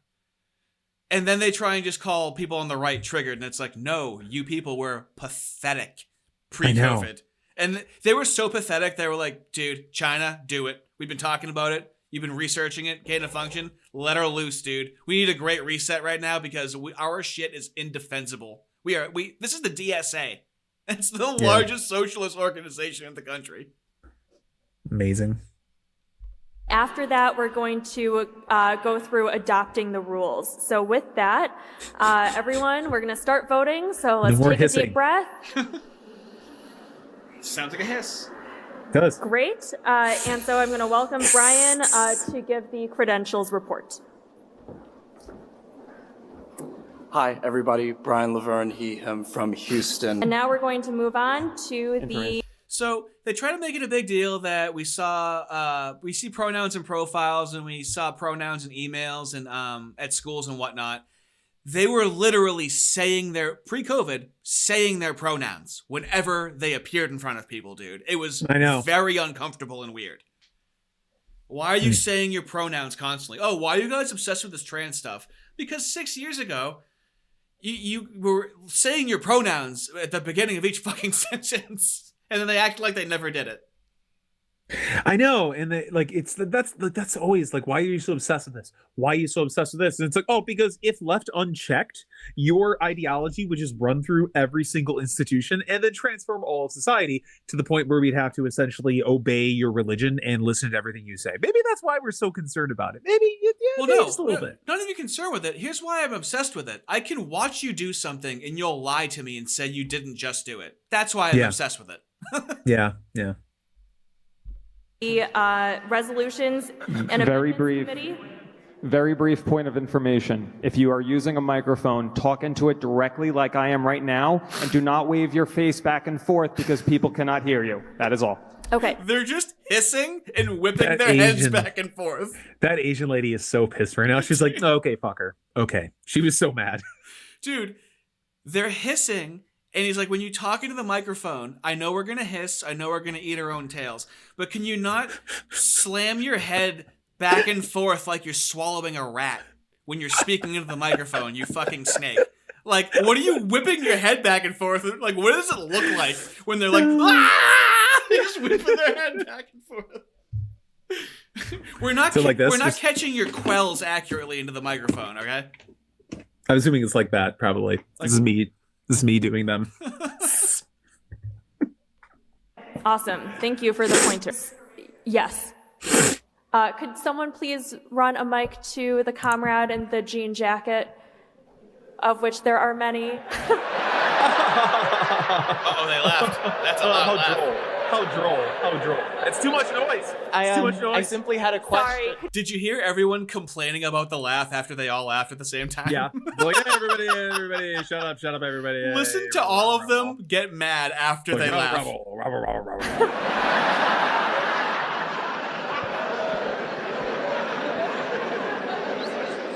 Too much noise. I simply had a question. Sorry, could we? Thank you. We are debating the amendment to the committee report, and that amendment is to swap 6 of the Okay, dude. I'm going to start it over. So I want you to try to understand they're going to have to vote on this, okay? We're going to watch it, and then I'm going to ask you to tell me what they're voting on, okay? Okay. committee report, and that amendment is to swap 6 of the the amendment is to take 6 different delegates to recognize 6 different delegates from East Bay from what the committee report says. Great. Point of clarification here on what we're actually. Could you get to the mic, please? So point of clarification in that the chair gave a report. There was a verbal second from the audience on the report of which was given. And then there was a motion for an amendment to that. What are we actually talking about at this point? And then never mind, Patrick, because that guy also has no idea what they're talking about. What in the fuck is even happening here? Everyone's hissing and they're using gender language. You're scowling at me, and I don't know why you're looking at me like that. She's like, I am Asian, sir. That's just the shape my eyes make. No idea what's going on. I love them so much. What is the vote going to be? Thank you. We need to be very clear about the work that we are trying to do. It is important. So in voting yes, are we voting to Yes. Yeah, so voting yes. uphold the delegates? No. So voting yes means that you want the substitute 6 delegates to be seated instead of the delegation that is outlined in the credentials committee. Oh my God. Voting yes. Voting yes just means that you want to take these other 6 delegates and swap out the ones that already exist. Yeah. I want to run their conference for them, the stupid bitches. Like, this drives me nuts. You're going insane. Is it excruciating? Thank you. Does that make sense? No. No. Dude, hold on. I need a clip of that. It's so good. She goes, so does good. that make sense? And then she just goes, no. Instead of the delegation that is outlined in the Credentials Committee report. Thank you. Does that make sense? Thank you. No. Right, so if you All right, I'm only going to do it one more time. Now, all you have to do when you listen to it is after she asks if everyone knows what she's talking about, listen to the gay thank you. Okay? No, he's like, thank you. Yeah, and then she goes, no. Be seated instead of the delegation that is outlined in the Credentials Committee report. Thank you. Does that make sense? Thank you. No. right, so if you agree with what the report recommended, then you should. I'm just asking. I'm trying to understand what. Voting yes means that you are supporting the challenge. How demoralized are you at this point? I'm going crazy. I'm like, whatever it is, for the love of God, let me leave. Please let me leave. I was just gonna say that if I was there, I would have to leave this conference. I don't care dude. Think of the anxiety everyone's fucking feeling right now. I know, and they're already like hopped up. I mean, these people are. I mean, imagine the amount of SSRIs that are in the dude, I'd scream. System. I'd have to fucking scream. I wouldn't be able to hold it in. To the East Bay delegation. Point of privilege. Can I reiterate that we, for the sake of our comrades who have sensory issues, refrain from hissing. Oh my loudly fucking shouting out your God! It's a fucking pit of snakes. It's a pit of snakes. Why are they hissing? I don't understand. What? So hissing is them trying to show their disapproval. Okay, well then how are they supposed to show their disapproval if they're not hissing, comrade? They got to show their disapproval somehow. Also, do you see the amount of people with purple hair in the audience? I've counted at least 3 so far. Dude, you can't write something better than that. And please, it's like a good comedy skit has a running joke throughout it. The running joke is, can these Ouroboros snakes stop hissing? For the love of God, we can't hear what's going on. It's how loud are these collective hisses? This is better than anything. This is better than anything on like NBC's like Steve Carell's The Office. Like there's an episode where Steve Carell goes back to visit a school and he promised that he would pay for all of their colleges because he thought he'd be a rich millionaire or billionaire by this point, and they're ready to go to college and he has no money, and so he can't do anything for all of them. And they're like, "Hey, Mrs. Scott, what you gonna do? What you gonna do? Make our dreams come true?" And he's like, "I'm sorry, I can't help any of you." This is more cringe and better comedy than that. Opinion on a vote or waving banners and signs that reflect your vote in front of people? Yes, Thank you. absolutely. Thank you. Okay, so you can't wave a banner or a sign for what you're voting for. Dude, I'm like, my voice hurts from laughing over this. Dude, no wonder why they hate sports. They hate any signage whatsoever. They're like, that's for protesting. That makes me feel like you're protesting when you're holding up a sign. Just says go Chiefs, now, man. Is there any further debate on the Credentials Committee report? Point. Hold on. Point of order. Yep. Thank you. So, sorry. What's your name? And my name is Trey. My name is Faggoty Faggotron. Yeah. Also, she's why? Like, sorry. What's your name and your, You see why these people are always purged when the communists take over. Oh like my God. Like Mao is just like, oh, we must get rid of these faggots. he's like, they have to go. They have to go. And he, him pronouns. I'm from Memphis. Thank you for asking. Nice to meet you. Sorry. Nice to meet you. I had a question. What a sassy little bitch. Nick? Jack? What is his name? Or what is his name? Nick J. They were elected as an at-large delegate before they resigned. Is that correct? No. No? Okay, then never mind. Elected as an at-large delegate before they resigned. What the fuck? They're talking about something. They're never actually talking about something. All they have to do is just vote on whether or not they want to swap out the 6 existing people for these 6 new people. That's all they have to do. It's already been decided. It's already been announced. They just have to vote on it. What are they even talking about at this point? Well, I don't understand. Usually when we say it's never what it's about, there's an intentionality behind saying that. This is It's Never What It's About with no intentionality behind it. This is actually, they don't know what it's about. The issue is never the issue. The issue is always the cluster B personality disorder. That's what it is. Now, we are going to... Point of information, could you please let us know how many delegates there are? I didn't even know that. There's 6, right? Hold on a second. Doesn't Do even you know know. that? Doesn't even know. I believe 1,057. Total delegates. What are you going to do with that information? How autistic is that? I just want to know how many how many is all of them. Okay, good to know. 1,057 is good to know. Good to know. My name is Trey. Trey. Hi, I am NDP from Los Angeles, they, them pronouns.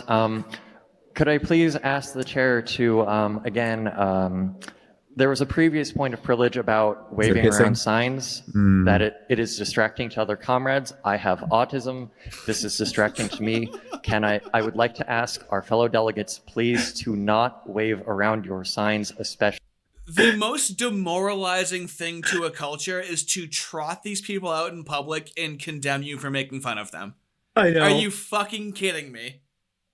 Man, this is one of the funniest things I've ever seen in my entire life. During voting. I've seen this like 4 times. Yes. And it's funnier every time. Please do not wave around your signs. Thank you. Madam Chair, at this point, we're waiting for the vote to be created. When it's ready, I'll let you know, and there will be a URL projected on the screen. What are the Vegas odds that they're just going to have a clean count in this election? They're just, everyone's going to vote and they're going to count them and then they're going to know. What are the odds? I'm sure once they get, they're getting their act together and I'm sure, everything will go smoothly. They've already aired all of their grievances out. They got it out of the system. They're progressing toward a vote right now. Imagine how these people handled COVID. Oh, man. Imagine how terrible. I was, oh, God. And you will be able to put that in either to your phone, your laptop, or you can go use one of the iPads that we have ready. Thank you, Chair. Nick, he, him, his from Twin Cities. This is on behalf of a delegate who's currently in the remote room. They say that it is very hard to see the screens. And so somebody got triggered and they're in the safe room. Probably no audio. They're just looking at pictures. And he's like, I can't see the screen. Can you just run down and tell them that I can't see what the fuck they're talking about? And mind you, they have to vote, right? Yeah. Okay. Yeah. Cannot get a URL. Rebecca, are you ready to share what's going on? Yeah, I'm pretty sure that we've hit the Opavert server too hard, and I'm going to go call Jeff. Is there anything more symbolic that they're trying to rely on electronic voting and it's malfunctioning? It really isn't. It's fucking chef's kiss territory. Information then? Yes. Okay. I'm old school, folks, and it's probably some technical problem that we can't solve. So my point of information is really a question. Is it possible that we do this the old-fashioned way and have the yeses on one side of the room and noes on the other? He wants to go to paper ballots. He's like, listen, these machines are obviously malfunctioning and it's not working. Can we please not rely on technology for votes? It doesn't work nationally. It doesn't work locally. This is in 2019. They were capable of doing it. Guy sounds like he's a Russian disinformation expert passing around this propaganda is what he says. Would that be possible for the chair to do? I would suggest not doing that because there's going to be a little bit too much motion. We're going to take a hand count right now. And hopefully this online voting system will work soon. When a counter has gone around and confirmed, like nodded at you or something. And the delegate who brought clickers. You can lower your hand.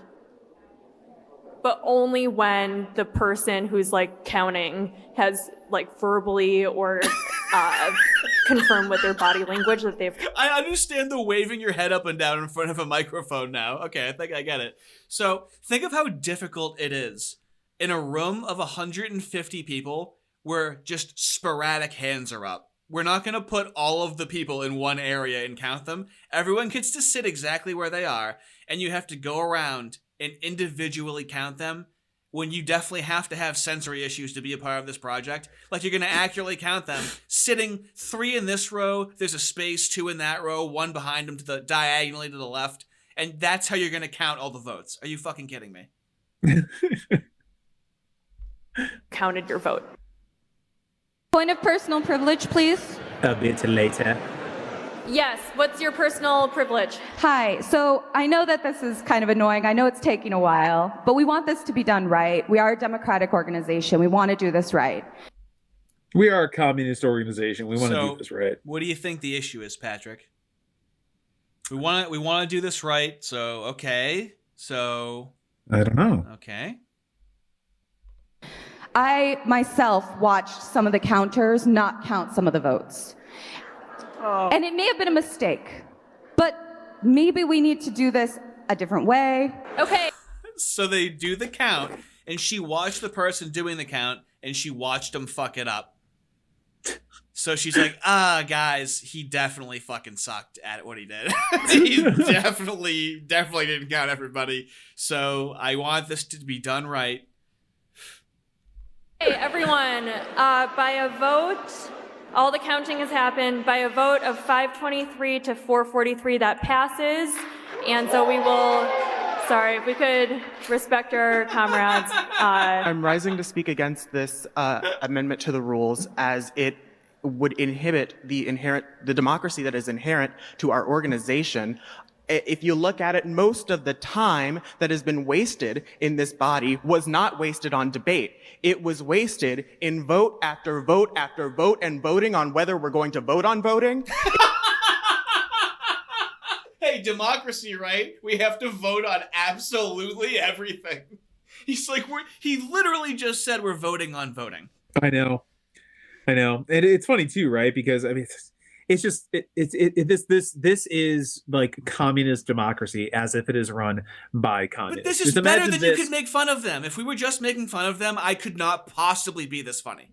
Yeah, no, we can literally just we don't have to say anything. We just put a fucking laugh track to this thing, and then we're just done. It's absurd. We're voting on voting. Oh, I don't know what's going on right now. People are hissing. Everyone's misgendering. But like that, how is it not that? That's not even making fun of it. It's just saying exactly what it is. I haven't seen this in so long, and things are so crazy nowadays that it's nice to see how we got here and how ridiculous it was. And they're trying to act like it was never this ridiculous. That's what's so frustrating. It's the simple things. I know, and this is how ridiculous it still is. Just it's yeah. I feel like it's like gone more. They haven't done another one of these since 2019. I'll tell you that much, buddy. Have they not? This is the last one. I would have already found it if it existed. That's amazing. It is ridiculous, and this resolution would not save us any time. When we're raising our placards, when we transition between the votes, can we slow down a little bit, because it's starting to get confusing for people? Totally. Yep. But it would have to be after the. Sorry, that's a point of debate. That's not actually. Well, no. I mean, it doesn't make any sense. No. So you can be overrided. Your point of privilege and your point of information can be overrided with a point of debate. You are disagreeing. Gotcha. You are not victimizing yourself. It's a point of debate. But that's out of order. Doesn't Sorry. make any sense. We've ended debate. Okay, so now we're going to vote. I have a point of order. So voting yes would be to make it. Hold on, could I just get through my sentence, please? Okay, so all those in favor of. How long did it take to approve the minutes?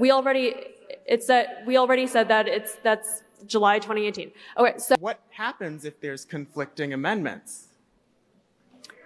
So I feel like we don't know is not an acceptable answer, but that's a point of debate. I know. Yeah, that's a point of debate. Okay. So you actually don't have a fucking answer, do you? Oh, fuck me, I'm debating. That's a point of debate. You have no answer for what the fuck we're doing here. Oh, sorry, my bad. Oh, I love it too. It's especially because like it's like because they're communists, right? So they're trying to take each person's voice into consideration as if it's equal to the other ones. So it's like they think like this lady, it's complete equity. Yeah, and this lady tried to kind of tell them to shut up, and then they got really pissed about that. Finish my fucking sentence. Every time you're in a room full of people waiting to interrupt you, and there's nothing stopping them. There's no decorum. Look at that old white guy on the right, just dreaming of Lenin and Stalin. Look at him; he's so bummed right now. So we had just watched the DSA, right? Yes, point of privilege. It was hilarious. So let's get back to business now that we have that context when he says DSA. Because you were like, oh, people are blindsided. Like, it's utilizing, or rather weaponizing, the intersectionality of leftist movements to just say, look at me, look at what I have to say. I have something to say, and I need everybody to hear it. And I think that the DSA, for example, even though they do great work in many respects, will oftentimes fall prey to this, will fall victim to this, where I'm just like, my big principle always is like, I don't give a fuck, just shut the fuck up, you're here to listen. If you come in here and you know, start chirping about some random shit, like, I'm gonna be... What's so beautiful and poetic about that is it's like, shut up, you're here to listen. But Hasan, someone has to talk. And as soon as someone talks, somebody else wants to talk because they can't out-victim each other. So who are you listening to? The second somebody breathes incorrectly, and I think they all just have like deviated septums. I think that's what the hissing fucking was. Sound like pit bulls. Like I know. Point of privilege. I do using have that gendered language. Look at Hasan. Look at how much jewelry he has on. He's got maybe a watch, the rings, and then a bracelet, the rings multiple are the rings, true sign of a and then a douchebag. necklace. Yeah, I mean, just look at he's got thousands of dollars of jewelry on him, probably. And this is a man who's supposed to be like just a man of the people, socialist. I know, but how is it even a veneer? It's very obvious. I don't even see how anything's hidden. I know. Every time he talks about being a man of the people, I wish he would look at the camera and just wink. He's so amazing. Ban you. I think we need more of a Stalinist approach in the DSA to start purging the counter-revolutionaries and the. A self-avowed communist that had a communist show being like, we need to bring Stalin back. Do I even have to make a Hitler comparison right now or a Nazi comparison with how over the top this is, where you're someone who's not a Nazi is a Nazi, and someone who calls himself a communist is not a communist. It's unbelievable with how long this has been in society for, and no one can see it, and it's driving me up a wall. Yeah, I mean, we've all just been groomed into this. That's why so many people bitch. You hear it all the time, and a lot of people will say it's a woke right talking point about the sort of a post World War II liberal consensus. But there is some truth to that, in that you have like this sort of neoliberal, neoconservative consensus that communist Russia was not nearly as bad as we said it was, as it was originally thought. It was still bad, but they were the lesser of two evils, et cetera, et cetera, et cetera. And that allows them to push the Trump is Hitler narrative, in that Trump is just the last thing of white supremacy rearing its ugly head. So I mean, there's Mussolini and there's Hitler, and no one ever brings up Mussolini. There's nobody cares. Lenin, there's Stalin, there's what? Pol Pot, there's Mao. Pol Pot, Mao. Yeah, a whole bunch of them. They have a lot more. I know, dude. It keeps evolving. Yeah, and I guess it's funny too. Yeah, I don't know, because I don't know. There's multiple reasons for why they do it, because like the sort of like Fabian socialists, like neoliberals, and your Trotskyite, like neoconservatives, they love to use both aspects of communism and fascism that works in order to implement their system today. So it's like they can never fully portray fascism or communism as it actually is, because then people will start looking around and they'd be like, are we the bad guys? Like they start looking around being like, wait, something's amiss here. I'm very confused as to the synthesis that's happening. Well, that's the thing, is I never want to give them credit for being smart, because they're just evil. If you had no principles, you would come up with very obvious things to do. But they think a different way. They do. They're very evil, and I mean, like some of them are just. I mean, they just have. Look at how stupid Hasan Piker is. Okay. Well, yeah, they just let it happen. I'm talking about like the, like the establishment, like think tanks that these people employ, that have just people there thinking up evil plots all the time as different ways to manipulate humanity. Very evil, very smart. The people at the top. Anarchist. No, I'm just kidding. Your point about all of this happening in the absence of larger structural change that would help marginalized communities, I think is really the key of this, because there's like, obviously, like passing a bunch of policies, protecting rights for all people who have been marginalized and have been for years and years and years, like that is the right way to go. They always have to justify government by fixing things with policies. We need more laws, more laws, more laws, more policies, more policies. And they keep failing over and over again. Like, Bernie Sanders just said, Elon Musk is right. The Pentagon, with a budget of $886 billion, just failed its 7th audit in a row. It's lost track of billions. So this is the man saying we need to tax the billionaires more. And the guy that's been saying that is saying we're losing billions of dollars. We need to tax everybody. And then the guy that's been saying that is saying, and we lose it. Well, we need to trust the government. What they're saying about the government works in smaller countries that actually have nationalism. It's a Nordic model. It's their own thing. Yeah. But in the United States, like, we have to trust the government first. We've become a low trust society because we're importing people from different countries, which is fine, and immigrants and whatnot. But the way we've been flooding the border with illegals and whatnot, you can't have this kind of government in a low trust society. You have to have a high trust society in order to pass these government programs. Correct. Oh, that's not happening. And so then only being able to exert your power on social media. I mean, I feel like a lot of this is social media driven in a way that we didn't have this kind of thing about the left being very scoldy 5, 6, 7, 8 years ago. We actually did. They were bloggers. Daniel Tosh made a rape joke in 2011, and that was the whole blogger thing, where the first comedian to really come under fire through the internet was on their stupid little blogs. Bill Burr on his podcast in like 2014, 2015 would talk about, so go on your blog and complain about it. They just didn't have the power yet. They had the desire, but the technology wasn't there. Yeah, correct. Yeah, and the technology wasn't there. And the sort of a wokeification of society, like in general, wasn't there yet, to the point where it's like, oh my gosh, you say, you know what I mean? Like the woke didn't yet have the institutional power that it did. Cultural power, like peak Floyd. Yeah, cultural power, like during like 2020 peak Floyd. Yeah. Well, it's like. No, it's definitely longer than that. I think I like the earlier versions of this probably go back to like what Rainbow Coalition, Jesse Jackson, and then like maybe was it Howard Dean? Yeah. Doesn't he sound bored listening? Like the way he talks, he sounds like he's not even listening to what he's saying, and that's the trance right there. Yeah. He sounds like he doesn't care about what he's talking about, and he's dumb and he's a dumbass, but he manages to just say all these things, and it's like, well, hey, he's stupid.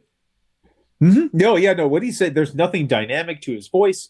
It's just droning on and on and on. It's like he's just trying to like fill the time and like add in a response because he's contractually obligated to add in a response in an interview. That's what he's doing.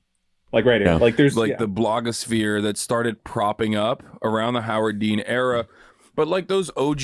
Well, yeah, in terms about platforming, why not? Like, doesn't he have this massive audience? They're talking about how they have all of these massive audiences, but it's such an echo chamber where it's not interesting. You're only going to have people on that are going to fucking suck your dick.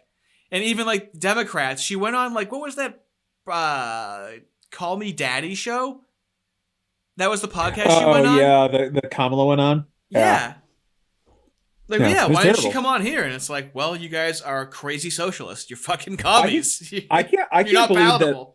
I can't believe that these online leftists, I don't know what Hasan thinks, but I know Vosh and Kyle Kalinske both believe that Kamala ran a better campaign than Hillary Clinton. And it's so funny. Kyle Kalinske was literally like this. He's like, Kamala ran a better campaign than Hillary Clinton, even though she got less votes. But she still ran a better campaign. And I was like, what the fuck are you talking about? You just making shit up, just pulling out of your ass? Well, no, because then they become victimized as soon as they lose. And they're like, oh, this right wing. And it's like anything that disagrees with them is right wing, which is reactionary, which is communist. That's what they turned Joe Rogan into, a right winger. And it's like, well, he liked Bernie. He was right there with you, and then he moved from California to Texas, and that changed his mind. That's what's so funny is they'll be like so Kyle, I actually think that I've developed a distaste for Kyle Kalinske the most out of all these twats. It seems like it. It's because of the way he talks. He like whenever like he wants to dismiss anything anybody says, he just goes, "Hey, whatever, bro. Like, come on, bro. Like, you doing this, bro." He does like a South Park voice and just says "bro" over and over again. It's insufferable. But what do you say? Oh yeah, he was like, Joe Rogan is just a shill. They're like, I like RFK, and then he's like, then his audience revolts, and then he endorses Trump. I'm like, what are you talking about? RFK endorsed Trump. So then Rogan endorsed Trump because RFK endorsed Trump.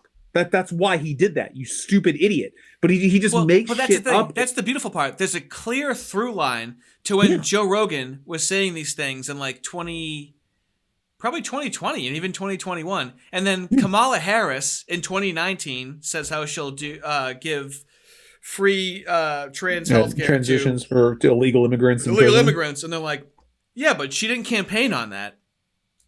I love that. Okay, but why did she change her mind to get elected and we all saw it? Like, you really think we're as dumb as you guys? I know that like they want us to just forget everything she said, and she's going to try to campaign. Come on, when she said, "Oh, I have a gun, I have a Glock," or whatever, you think that you like? I mean, I guarantee that worked on some shit libs that are like, "Hell yeah, sister." But like the general populace are like, are you kidding me? All you guys talk about every time some poor kid dies, some poor white kid dies in a shooting in schools, every time you try to like literally like remove the Second Amendment from existence. Like, nobody's buying you. Nobody's buying this. Shut up. I know, but they're such narcissists where they're like, and they're so bad at steelmanning their interlocutors. Where, yeah, they like guns, so fucking say you like a gun. Like, that's how not charitable they are to the other side. Yeah. They think the other side are just so below them. It's very shallow, and you could just tell how shallow Kamala is, which is why everybody hated her. Podcasters and OG radio hosts were like, dudes like Sam Cedar, you know what I mean? Or even fucking Mark Maron. Yeah. At the time, Air America guys, like, they didn't give a shit about any of that stuff. This is like, it's not new necessarily, but it's certainly become way more prominent on social media. I think like it's basically like the Tumblr contamination. Like it when Tumblr eliminated pornography on their platform, everyone that was in Tumblr doing exactly these kinds of conversations where they were like hyper medicalizing every condition and like like constantly you mean like trans people? Do you mean like trans people? Could you possibly mean that? No, it can't be that condition, right? No, it can't be having some sort of weird dysmorphia and thinking that you're in the wrong body or anything like that. No, he's that's why. But that's the thing is that when Tumblr was around, that was like 2016, 2017, around that time, and that's where a lot of this stuff came from. They were, exactly. They were just crazy, weird porn freaks. And so in his brain, he's like, yeah, those Tumblr people. It's like the Tumblr people, once they got popular, he was like, oh, fuck, I have to advocate for the Tumblr people. No, legit. That's why I love that. I love that OG Vosh clip of him talking about how the LGBTQ trans people are the most toxic, mentally ill freaks in existence. It's my Gettysburg Address, the way he fucking said it. It's such a legendary speech. Oh, it's amazing. And especially, I mean, it literally is like these people need help. And instead, they've decided to medicalize them and justify performing human experimentation on them. Well, they want to be toxic to you as well and have you accept it and sit there and take it. And it's like, I'm not going to take you talking to me this way. And they recoil. Yeah, and not only like that, right? But it's not only that. It's not just right. It's not even entertaining these people. It's saying, oh, well, these people, how they view reality is actually what reality is, and you also have a gender identity. Yeah. In clinical psychology terms, in their daily lives, like super easily and oftentimes in the wrong ways. All of those people breached, the containment zone, and then they went to Twitter, they went to TikTok, and now they're everywhere. and they just, everyone talks like this. Republicans talk like this. You know that he refused to play the Harry Potter game because he knew he was going to get shit for playing it because of... Seriously? Yeah, did you know that? No, I didn't know that he refused to play it, but that makes sense. That's hilarious. He was like, it'll just be easier if I don't play it. Well, which is funny. But that's telling, right? Like, I think that social media has helped accelerate this trend and you point out it's about narcissism in a way. Yeah. But that's what social media does. It puts you at the center of everything, right? It's your likes, your follows, your opinions. And I think that like, that's sort of in line with a conservative philosophy, which is just, about extreme individualism. But on our side, like the progressive movement succeeds when there is solidarity, when you realize like I have issues, someone else has. I don't think I can't remember the last time I heard someone call something solidarity and it wasn't a fucking communist. I know. I also love that. Also, like technically, no progressive movements thrive when there's extreme solidarity because every single one ends in millions of people dying. We just saw extreme solidarity in the GS. Dude, that thing was the perfect tone to set with what they're talking about.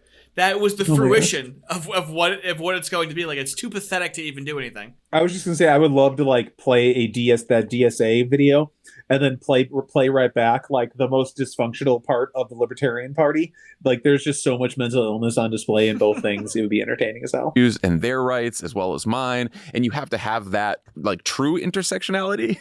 And I don't know that social media really allows for that. No, the unfortunate. Oh my God, that's not even. They got Blue Sky, don't they, with that true intersectionality? And not even. Well, he's not even like what he's saying. He's not even like using intersectionality correct here. Like intersectionality. He's meaning communism. He's meaning true. Everyone's on true intersectionality. How is that not communism? Where everyone is one. It's a singularity. Yeah, but it's like, right, that's not even what intersectionality is. So he's just like misusing and bastardizing the actual term of intersectionality. And Hasan's retard and doesn't even know what intersectionality is, probably. So I'm in the unenviable position of steelmanning and defending what intersectionality is because I hate these people. And I want to prove how they're wrong, even though I hate intersectionality. Look at the look in Hasan's face right now. Yeah, it's just empty. Just nothing. Dude, what a fucking Hasan Piker. The reality is that, like, I can't believe I'm using like a right-wing terminology almost for this, but like identity politics and the way that it's understood in America through the American exceptionalist, American individualist lens is like literally reactionary, so much so that I believe it was a part of the CIA handbook to very clearly infiltrate like any kind of anti-capitalist space and anti-capitalist organizing and disrupt. So is it the CIA, like the woke stuff? Like what is this mention of the CIA that they keep saying when it comes to how communism is perceived? I don't know. Well, I mean, right now he's talking about how because it was funny because like I think so this is literally could just be me talking out of my ass, but I know that the CIA operates in a lot of foreign countries where there's like sort of more communist leanings, and then they work to overthrow that. Mm-hmm. But I think what they're trying to do is that they want a collectivist approach with like sort of I think they literally want like a approach almost like China, like a Dengis model, where they want a collectivist approach and a very authoritarian approach with a capitalist center so they can make money, but then they can control these different countries in order to build this sort of like one world type of government that they're trying to do. So like that's why you always hear these people, true communist revolutionaries hate the globalists, but that's just because true communist revolutionaries are useful idiots that are used to just destabilize. So then the globalists can swoop in and be like, thanks for destabilizing everything. We're going to kill you and then implement our own system. Even though Trump was president, a portion of the government loved the riots in 2020 and just let it fucking happen. Oh, well, they were Didn't literally happen in any conservative areas, did it? No, that one crazy what's her name? That black woman who literally looks like she's dead. That politician. She was like openly. Oh, Maxine Waters. Maxine Waters, like openly. Imagine if someone described you like that, and then I was like, "Oh, Patrick." Yeah, right. No, you're just like, "Oh, of course, Maxine Waters." Who else? Who else does that description fit? I mean, she was literally calling for like people to get like more outside of a gasoline station. Get in their face. Get angry. I know, and like it's like she doesn't even care. She doesn't think about like. Like what damage that's going to cause. She doesn't care. It's all Nancy about the revolution. Pelosi said, "I don't see why there's not uprisings all over the country." And was this after George Floyd died? I believe so. I believe so. I try, dude. A lot of the shit's memory hold. It was easy to find as it was happening, and I try and go back and find it. It is way more difficult. X is really good for finding clips. Yeah, and I think that they thought, like. Yeah, no. I mean, I think they just needed to implement the ESG and like DEI driven measures and get those mainstreamed into the institutions so that they would sit. They're like, we're going to say whatever we need to say. It's going to sound batshit crazy. Then there's going to be a backlash. But at that point, all these institutions will be changed and corrupted, and then we could just basically just memory hole everything, right? Because like you said, memory hole it. They just don't care. Okay, Nobody so cares. we can agree there was a huge trans boom during COVID, right? Yeah, everybody was inside and learning about gender. So the synthesis was the huge trans boom. We had a biological virus that was going around, and at the same time, people were equally, if not more, worried about racism at the same time. Yeah. So there was a biological thing we were confronting and putting something that was an ideology on a pedestal above it. Yeah. So when you get people like that, they will be much more likely to be like, yeah, oh my God. Yeah, I'm really, you know what, I'm not looking forward to it, but right, everyone's always like, oh, you know, Agenda 2030, Agenda 2050, there's certain goals that people, they want to achieve by then. It's like I almost still don't believe that it's happening.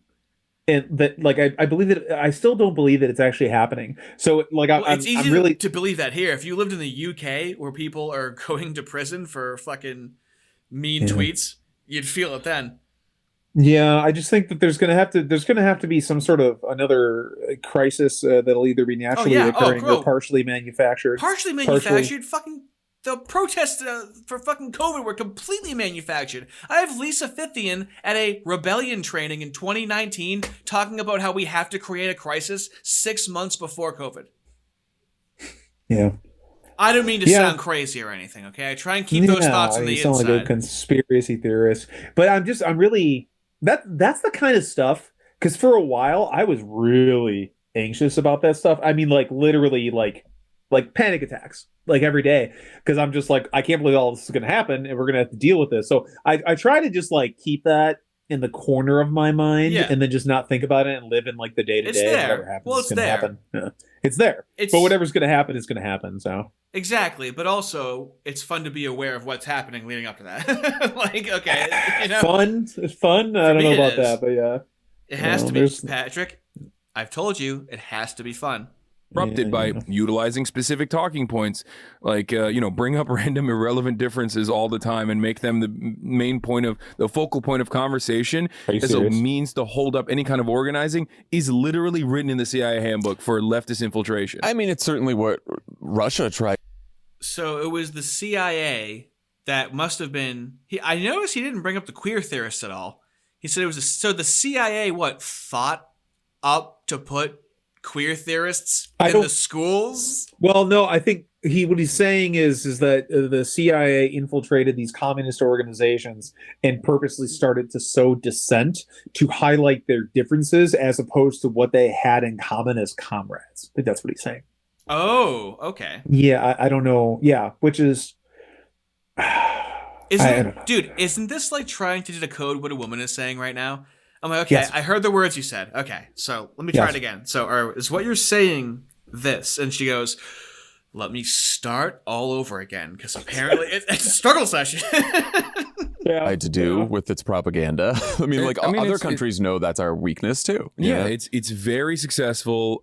It's because it's a major security threat in many respects that like Americans personally think I'm an American citizen. I believe that I have very unique thoughts that no one has ever thought before. And by virtue of me having come up with this very unique thought, because I'm fucking awesome, like everyone needs to hear me out, no matter how fucking stupid it is. And did he just describe himself fucking 100% or not? Yes. I gotta rewind that, but go ahead. And think about it, right? So he's a narcissist, right? He's probably a sociopath and a narcissist. So he's incapable of empathizing with people and putting himself in their shoes. So all he's going to do his is example of what other people are like is horrible. He's just going to project what he's like onto other people because he can't even imagine what it's like to be in somebody else's shoes. Okay, let's play this back and see if it sounds like Hasan at all. Americans personally think I'm an American citizen. I personally think I'm an American citizen. Believe that I have very unique thoughts that no one has ever thought before. And by virtue of me having come up with this very unique thought, because I'm fucking awesome, like everyone needs to hear me out, no matter how fucking... This is what he says to himself in the mirror at the beginning of every day. The way he's talking.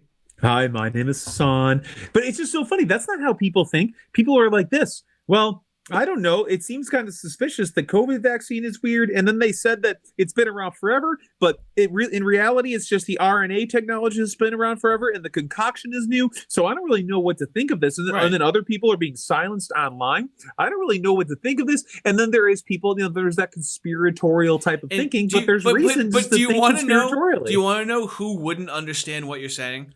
Someone who goes, I'm an American, I'm a fucking fat dumb retard. I know, bro. I know. And stupid it is. And I'm always like, no, man, that's really fucking stupid. Like you don't know anything about vaccine science. You just because you're like, you thought you cooked this up doesn't make you have to have a platform. Like you don't have to say these things. Yeah, but everyone gets everyone deserves a platform today. Yeah, and it's everyone very deserves stupid. reach. The other big issue I think with social media as it relates to politics is I feel like it has led people, and cable news started this trend, but it's led a lot of people to believe that it's no longer worth trying to persuade people who don't share all of your political views. Yeah, I disagree with that. Yeah, I was going to say you're a leftist who very much believes in doing the work of persuasion, and I always wonder when I come across someone like this, like, how'd you end up like that? I'm just annoyed. They've been in an echo chamber for so long. They're about to have a conversation about, I've always wondered what it's like to talk to someone who actually tries to persuade somebody else that disagrees with them. It's a foreign concept to him. I know. I think he's going to talk about trans stuff coming up here soon. Being stubborn guy, I think. I've also had changes in my own personal politics where, in some ways I've become, I guess, more radicalized throughout the years. Oh, yeah? Buddy? Yeah? I suppose. That can't mean that he became more of a communist, right? He had a communist show 5 years ago, so how much further do we go? How much more radicalized do we get? But in many ways, like way more tolerant. Like he's so radicalized. He's like, I'm gonna do some Mao shit and just fucking shower myself in wealth and call myself a communist. That's exactly. Yeah, he's like, well, it seems like the further the communists went along, the more power they got, and then the more money they spent on themselves. So really, I'm like the ultimate type of communist. I'm just so radical. Dude, when he bought his like fucking $250,000 fucking Mustang or whatever the fuck it was. Oh yeah. He did a live stream and he's like, my chat wants me to do it. That's what he was saying. He's doing it for his chat, is what he said. Well, he's a man of the people. He's a man of the people. Man of the people.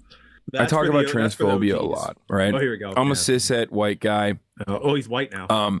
I had transphobic opinions 10 years ago. Many of my trans viewers even had transphobic opinions, 10 years ago. Internalized transphobia is a huge part of this. Why? So this is when the identity politics were useful, and then the people were pushing back, and then they go, "Oh, you have internalized transphobia." Yeah, but I was told that if I standpoint epistemology, if I am this, then I get to talk. All that means, all internalized. Look at his face again. Look at his face right now. I know, his eyes are dead. Internalized transphobia. All that means is that you're like, wait, it doesn't actually make sense that I'm the opposite sex. It doesn't make sense. It doesn't have to make sense. It's a soul, Patrick. Yeah, I know, but eventually everyone's just like, no, it makes sense. No, here's the science. And then little by little, your internalized transphobia waxes and wanes and it goes away. You're being transmedicalist right now. Have you heard that one? I despise. I don't even like. I'm definitely not a transmedicalist because I don't think it's possible to medicalize the soul. It's so stupid. Well, it's like saying turf. Oh yeah, I'm a radical feminist. You got me. Yeah, right. Yeah.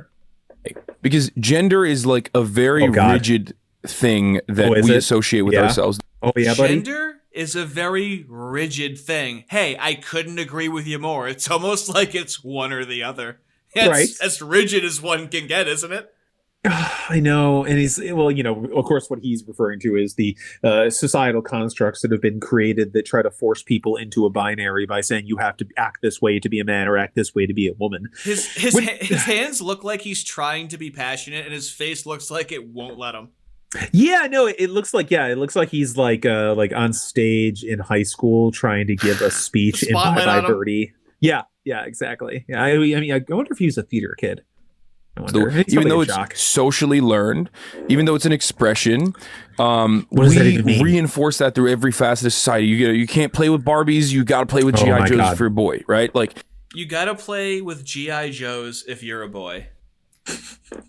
So, in 1997, there was a movie called G.I. Jane. This is how you know you're going through propaganda. I remember G.I. Jane. I was 10 or 11 years old. Oscar. Yeah, really wanted to win an Oscar in this movie. And I was like, a lady G.I. Joe. I get it. Yeah, sure. So this has been normalized to me. So since I was 11 in 1997 when this movie came out. And it was normalized to me since I was 11. So G.I. Joe's, is he talking about the fucking late 70s? Their stuff only works in the fucking 40s. They're stuck in the past. These aren't around anymore. Which makes sense because they're all a bunch of nerds that just sit around playing Fallout. And it just reminds them of how things used to be. So they still think we're in the 40s. I just it's just like their entire... Like you can't restructure and reorder society based around a myth about gender that will never be proven or disproven. You can't reorganize society around that in order to try to appease to a small fringe minority. It is immoral to tell someone that they are trans. It's super mean and it's going to cause them a bunch of distress.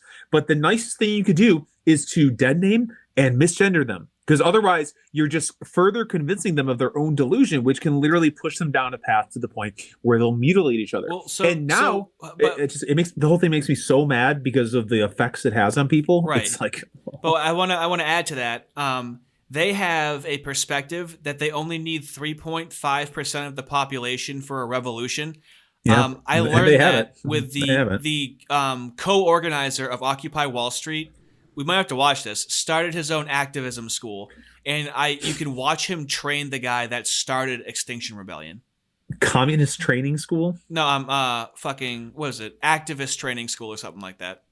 Yeah, but I mean, activist just means fucking communist. Oh, yeah. You made me think I said communist. No. The way you said it, you were like, communist training school? I was like, oh my God, did I say it? But like, think about it. So they have a philosophy that they only need a minority of the population in order to take it over. Yeah, and just think about what they're doing. They're literally saying, like, they have inculcated children to being like, if you are not allowed to transition, if people dead name take you, them away from their parents, take them away from the parents, and not only that, but they'll be like, they're gonna kill themselves. And so these kids. Think about that. Is there anything more depopulation and degrowth than not having your own kids and then just training your opposition kids to be soldiers? The entire queer plus movement is like the most overt depopulist scheme that's like ever existed. It's just so evil. Like, just think about the damaging effects that has on a kid's psyche of saying that if you don't cut your dick off, if you don't take these pills, these chemicals, if you don't look at Hassan's reaction to what you're saying. Look at Hassan's reaction to what you're saying right now. What are you gonna do? It's really what they're like. It just makes me so mad. And then they're presented as the empathetic ones, and then we're the monsters that want to deny trans people their identity. It's so demoralizing. It's evil and demoralizing and psychotic and immoral and satanic. It's so many things. Before I knew about the communism shit, what really resonated with me was hearing Alex Jones say they prey on what makes you human. That always stuck with me. And then I found the communism shit and I was like, yeah, that definitely expands on that feeling.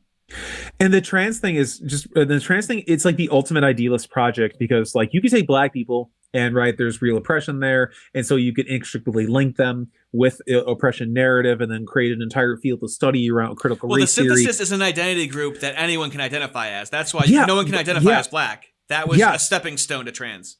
Yes, and not only, but like, at least with the black population, there's a ton of idealist manipulation. But in this instance, though, like, you're actually creating a new type of human. Right. You're taking an idea and artificially evolving mankind. That's what they're doing. That's why I hate it so much. Well, so evil. And they think the answer is to hurt themselves more. Yeah, and they don't believe in God, and so by extension, Yeah. And by extension, they don't believe in nature. So they think that nature can be consumed It's and an affront. circumvented. It's an affront to them. It's being put. Everything is being put onto them. Yeah, and so they don't see they No don't think accountability. they don't think there's rules that they should abide by. They're like, why They should get to I make abide their by own that rules, rule? but it's like the rules are here. You just like they talk about having an objective look at history, but it's like it's pretty easy to see how the rules are, how they are. Yeah, exactly. No, all you have to Christianity, English common law is like our entire law system. And they're just attacking like the one thing that we can actually observe and know that it's true because of like childbirth. So they're attacking the if they can convince humanity. You've been taught to think that you know it's true, Patrick. Okay, I'm not trying to manipulate you. I'm just explaining to you reality. Okay. I'm just saying, like, if they can convince humanity that you can be trans, that any there's nothing that is off the table. Yeah. It's the one thing that we know that's true. Well, that's why no matter how small they're trying and trying to minimize it, that is the line in the sand. You're fucking with our reality. I don't give a fuck. Yeah, no, that's what bathrooms, people are like, sure. I'll have that fucking conversation. Here's the fucking line. Yeah, people are like, "Oh, this is the hill you're gonna die on." I'm like, literally, this is the hill. There's no other hill. Well, it's funny when they want to push trans people, and the right was like, "There's not even that many of them," and they're like, "Oh, so that means they're not human." And now it's like, "Hey, like fucking women's sports, going in bathrooms." They're like, "There's not even that many of them." All of a sudden, when there's more of them, now there's less of them. When we have these conversations. Yes, and there's not that many of them, but all of humanity must be reorganized and reordered around this select few people. Get out of here. Thank them? You should praise them. Oh my God. No. Thank us? You should revere us. That's what it is. Wait, no. It's something, and then respect us. You should revere us because they're gods. That was episode 2. It was. Yeah, go watch episode 2 if you want nightmares. Oh, we went for a ride in the trans stuff. So let me fast forward it to Biden and Trump right now, okay? Yep. Donald Trump literally got COVID before the election, which like re-emerged the fears that the American population. It's incredible that Biden got COVID before he all of a sudden didn't run for re-election. It's the exact opposite. He got COVID. He disappeared. Remember when we thought he was dead? Yeah. Remember when we thought the president was dead? Because he fucking disappeared. Oh. You would have thought he was a holy shit, they Chinese billionaire. He just vanished into thin air. They just keep disappearing, yeah. Episode 3. Had about how fucking terrible of a job he had done with COVID. The economy was tanking. You know what I mean? Yeah. It was like the worst possible storm for Donald Trump. Look, I've always liked Joe Biden as a person. When I was in the White House, I worked with him. I thought Nobody he's just likes a Joe kind, Biden. generous. I Joe like Biden- him as Joe a person. Biden- He talked Joe- about how kids would crawl on him and pick the hairs on his legs. Dude, no, it is a poorly kept secret that nobody has ever liked Joe Biden and that he's always been a scumbag. Like nobody's liked him. Nobody's liked him. And I've always liked Joe Biden. Shut up. Oh my God. Soul, right? He was not my choice in the primary by any means. Not only was he not my choice, I didn't think he would win. He did. And I actually think sometimes I do the experiment. Okay, if it was Bernie Sanders in office over the last couple of years, if I really look through every single decision point, what would he have done differently, or what would he have been able to achieve differently? And I don't know. Like, I actually think I can tell you. What's that? I think one of the most important, first of all, make no mistake, Bernie Sanders would be, would be getting called, perhaps justifiably even, a fascist American imperialist by the very same leftists that ended up voting for him, including. Even justifiably. He's already justifying calling Bernie Sanders a fascist even if he was in power. You cannot appease these people. Why would you ever say that? Why the fuck would you say that? Justifiably? I don't know if he's just butthurt that Bernie bent the knee to Hillary and the other really neoliberals. Yeah, he never got over that 2016 debacle. I think maybe even myself at certain points. There is 0% chance that Bernie Sanders would legitimately, I don't know, take away resources from Israel until they stop the apartheid. You know what I mean? That was never going to happen. It's So just I think that's a good point, that probably foreign policy, where the president has the most power to do what they want, is probably where Bernie might have been the most different. Eisenhower was right. He was wrong on a lot of things, but he was right. Is there anything more global communist than be like, what do you think Bernie would do if he was in office and nothing has to do with our country? Our country is just a stepping stone to their globalist ideology. Like that's the first thing you have to say. Is Israel? Yeah. Well, I mean, they're obsessed with Israel. Right on this one, where he said, the military-industrial complex is going to destroy this country, is the most powerful force, the most powerful institution. Absolutely correct. It is. It is the most viable industry that we have. It is profoundly important.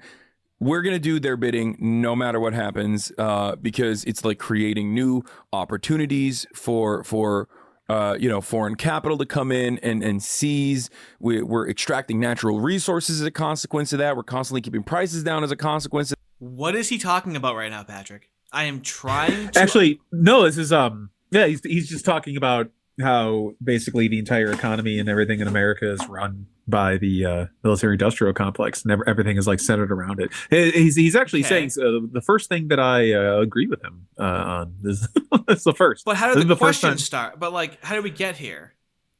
Oh, I don't know. I think that he took us down a rabbit hole where he wanted us to get because he has certain talking points. Yeah. So that volatility, that instability is good for like Western, like other Western capitalists. Say hegemony.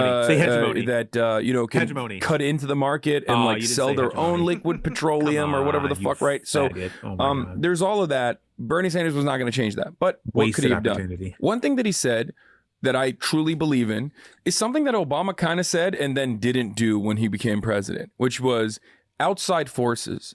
That our work would only begin once Bernie Sanders was in office, and he would do everything in his power to ensure that like labor unions could truly form and have more power in the country and become more dominant once again in the political arena. Labor unions becoming dominant in the political arena. So they'll just own these companies by fucking refusing to work, going on strike. That's the last thing we need. I know, but like, so if you're going to join a union, okay, you're paying union dues, right? So you're going to join a union and pay union dues just so you can go on strike and not collect pay for 2 weeks. It seems to really burn a hole in your pocket. Yeah, and especially like Rob, friend of the podcast. Yeah. Actually, that'd be a good episode to have Rob on, and we could talk about unions and like talk about like a clip of unions, and he could like dissect why unions are so poisonous and why they're just communist enterprises. But yeah, no, I mean, he and others just who kind of fall out with unions, just all they do is point out that the unions are literally just there to protect themselves from the bosses and end up sacrificing the workers all the time and just throw the workers bones here and there to keep them appeased. So yeah, but yeah, no, just keep pushing the unions, Hasan. And that it wasn't going to be the singular individual from the top, turning around and being like, we're going to purge the non-believers in the Democratic Party, and I'm going to start kicking out Republicans. He just laughs at purging. We're going to purge them. No, the Jew wants to purge and put people in gulags. So. Republicans from Senate or anything like that. The president doesn't have that kind of power anyway. Unless they're Republican, then they can do whatever the fuck they want. Right. But none of those things were going to happen. It feels like the next step would be passing the PRO Act, and he couldn't get that through Congress. I think even if he couldn't get that through Congress, I think he would have weaponized the bully pulpit. Like, think about how Donald Trump utilized the bully pulpit to really beef up white supremacy, so much so that you thought... Okay, I know what white supremacy is, but the bully pulpit to beef up white supremacy. The bully pulpit is just basically you as the president. I believe you have the pulpit. You can stand behind the microphone and say whatever you want. So he's using his voice behind the microphone to beef up white supremacy. And so Joe Biden ran for president because of the good people on both sides. And the information is so widely available. And that have you noticed that even a year and a half later, we've dropped the white supremacy?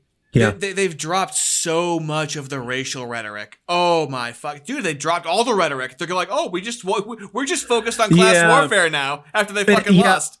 Yeah, and it's funny, but they'll still they drop the racial rhetoric, but they say fascism, and when they say fascism, it's implied that he's Hitler, and Hitler is implied to be a white supremacist, which he kind of was, right? Aryan supremacy. Yeah, a little bit. So a little bit. So like the white supremacy, it's still the big bad. It's still there. They could still reference it as like a dog whistle to their followers. It is not so they polling know well. what they're saying. It is not, dude. During fucking 2020, they were saying white supremacy every fucking day.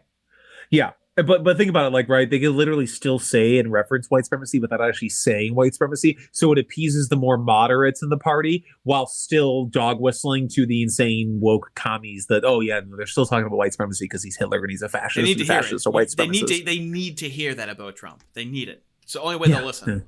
Yeah. Like these decentralized. But he didn't need legislation for that. No, I know. But my point is this: he was able to get these otherwise incredibly fringe groups that were like super decentralized to come together. Is he talking about how they got communists together to riot across the country during 2020? What the fuck is he talking? What are these decentralized groups? Right now he's talking about decentralized white supremacist groups to come together to push a white supremacist narrative. That's what he's saying. Who is he referencing? Only God knows. Well, no, but Only God what knows. he's saying is literally what they did, but instead of doing it for white supremacy, they're doing it for communism. Yeah. We saw it across the country. Yeah. And like demonstrate in a country that like killed Nazis not that fucking long ago. You know what I mean? Yeah. Like they got so confident that they could do that. So my point is the president does have a very powerful weapon. It's called the bully pulpit, as you know. And I think Bernie Sanders would have been able to effectively utilize that to push for a more organized. No, he fucking wouldn't. He got bullied off the stage in 2015 by two fucking black women for Black Lives Matter. Have you seen that? Oh yeah, I remember that. Yeah. Oh yeah, he really would have handled the bully pulpit really fucking well, dude. I think I don't think it's this, but it was a different podcast I was listening to recently, and they talked about how terrified Bernie is of being called racist.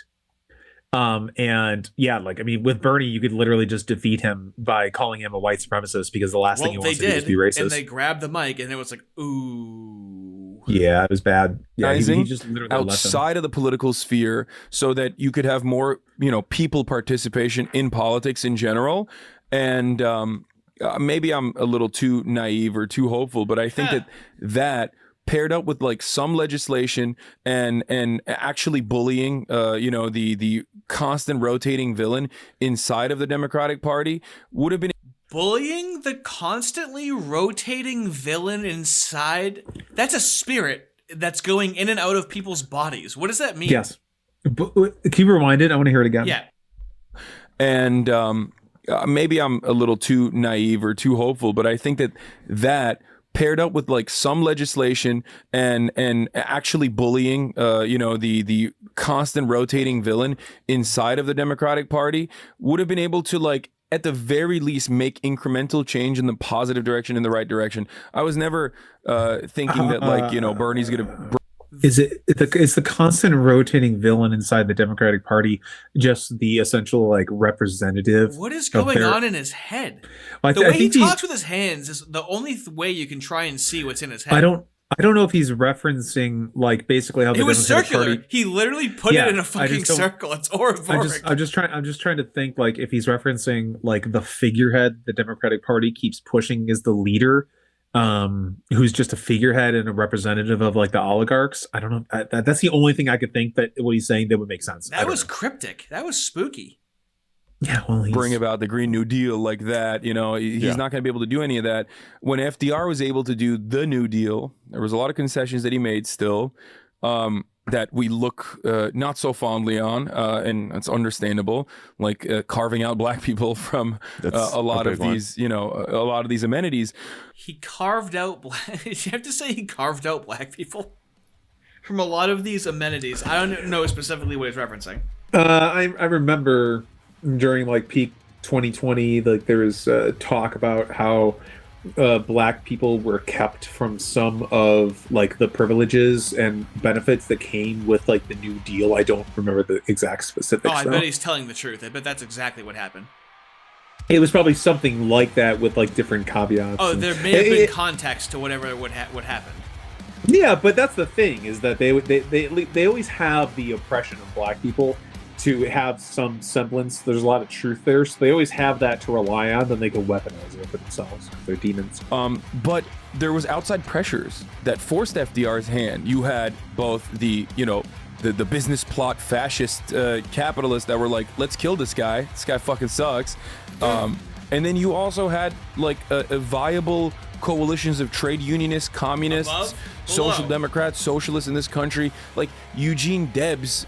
You see how the fucking democratic social democrats always work hand in hand with the communists? You scratch a progressive and a fucking communist bleeds. Yeah, always. I mean, like literally, I know it means many other things, and there's different types of progressivism, but like, what are you progressing towards? You're progressing towards some sort of endpoint in history, which is just what the point history, of what he's communism like, is. in the 60s with the social democrats, and they were fighting, they were helping us. Like, yes, anything to the left of liberal is helping communists. Yeah. Throughout history, by his own admission. And you want to know what, Patrick? I think I'm done with it. I am absolutely done with it. I'm so done with it that I've gone through an entire pack of gum, and I'm stressed too watching this stupid twat talk.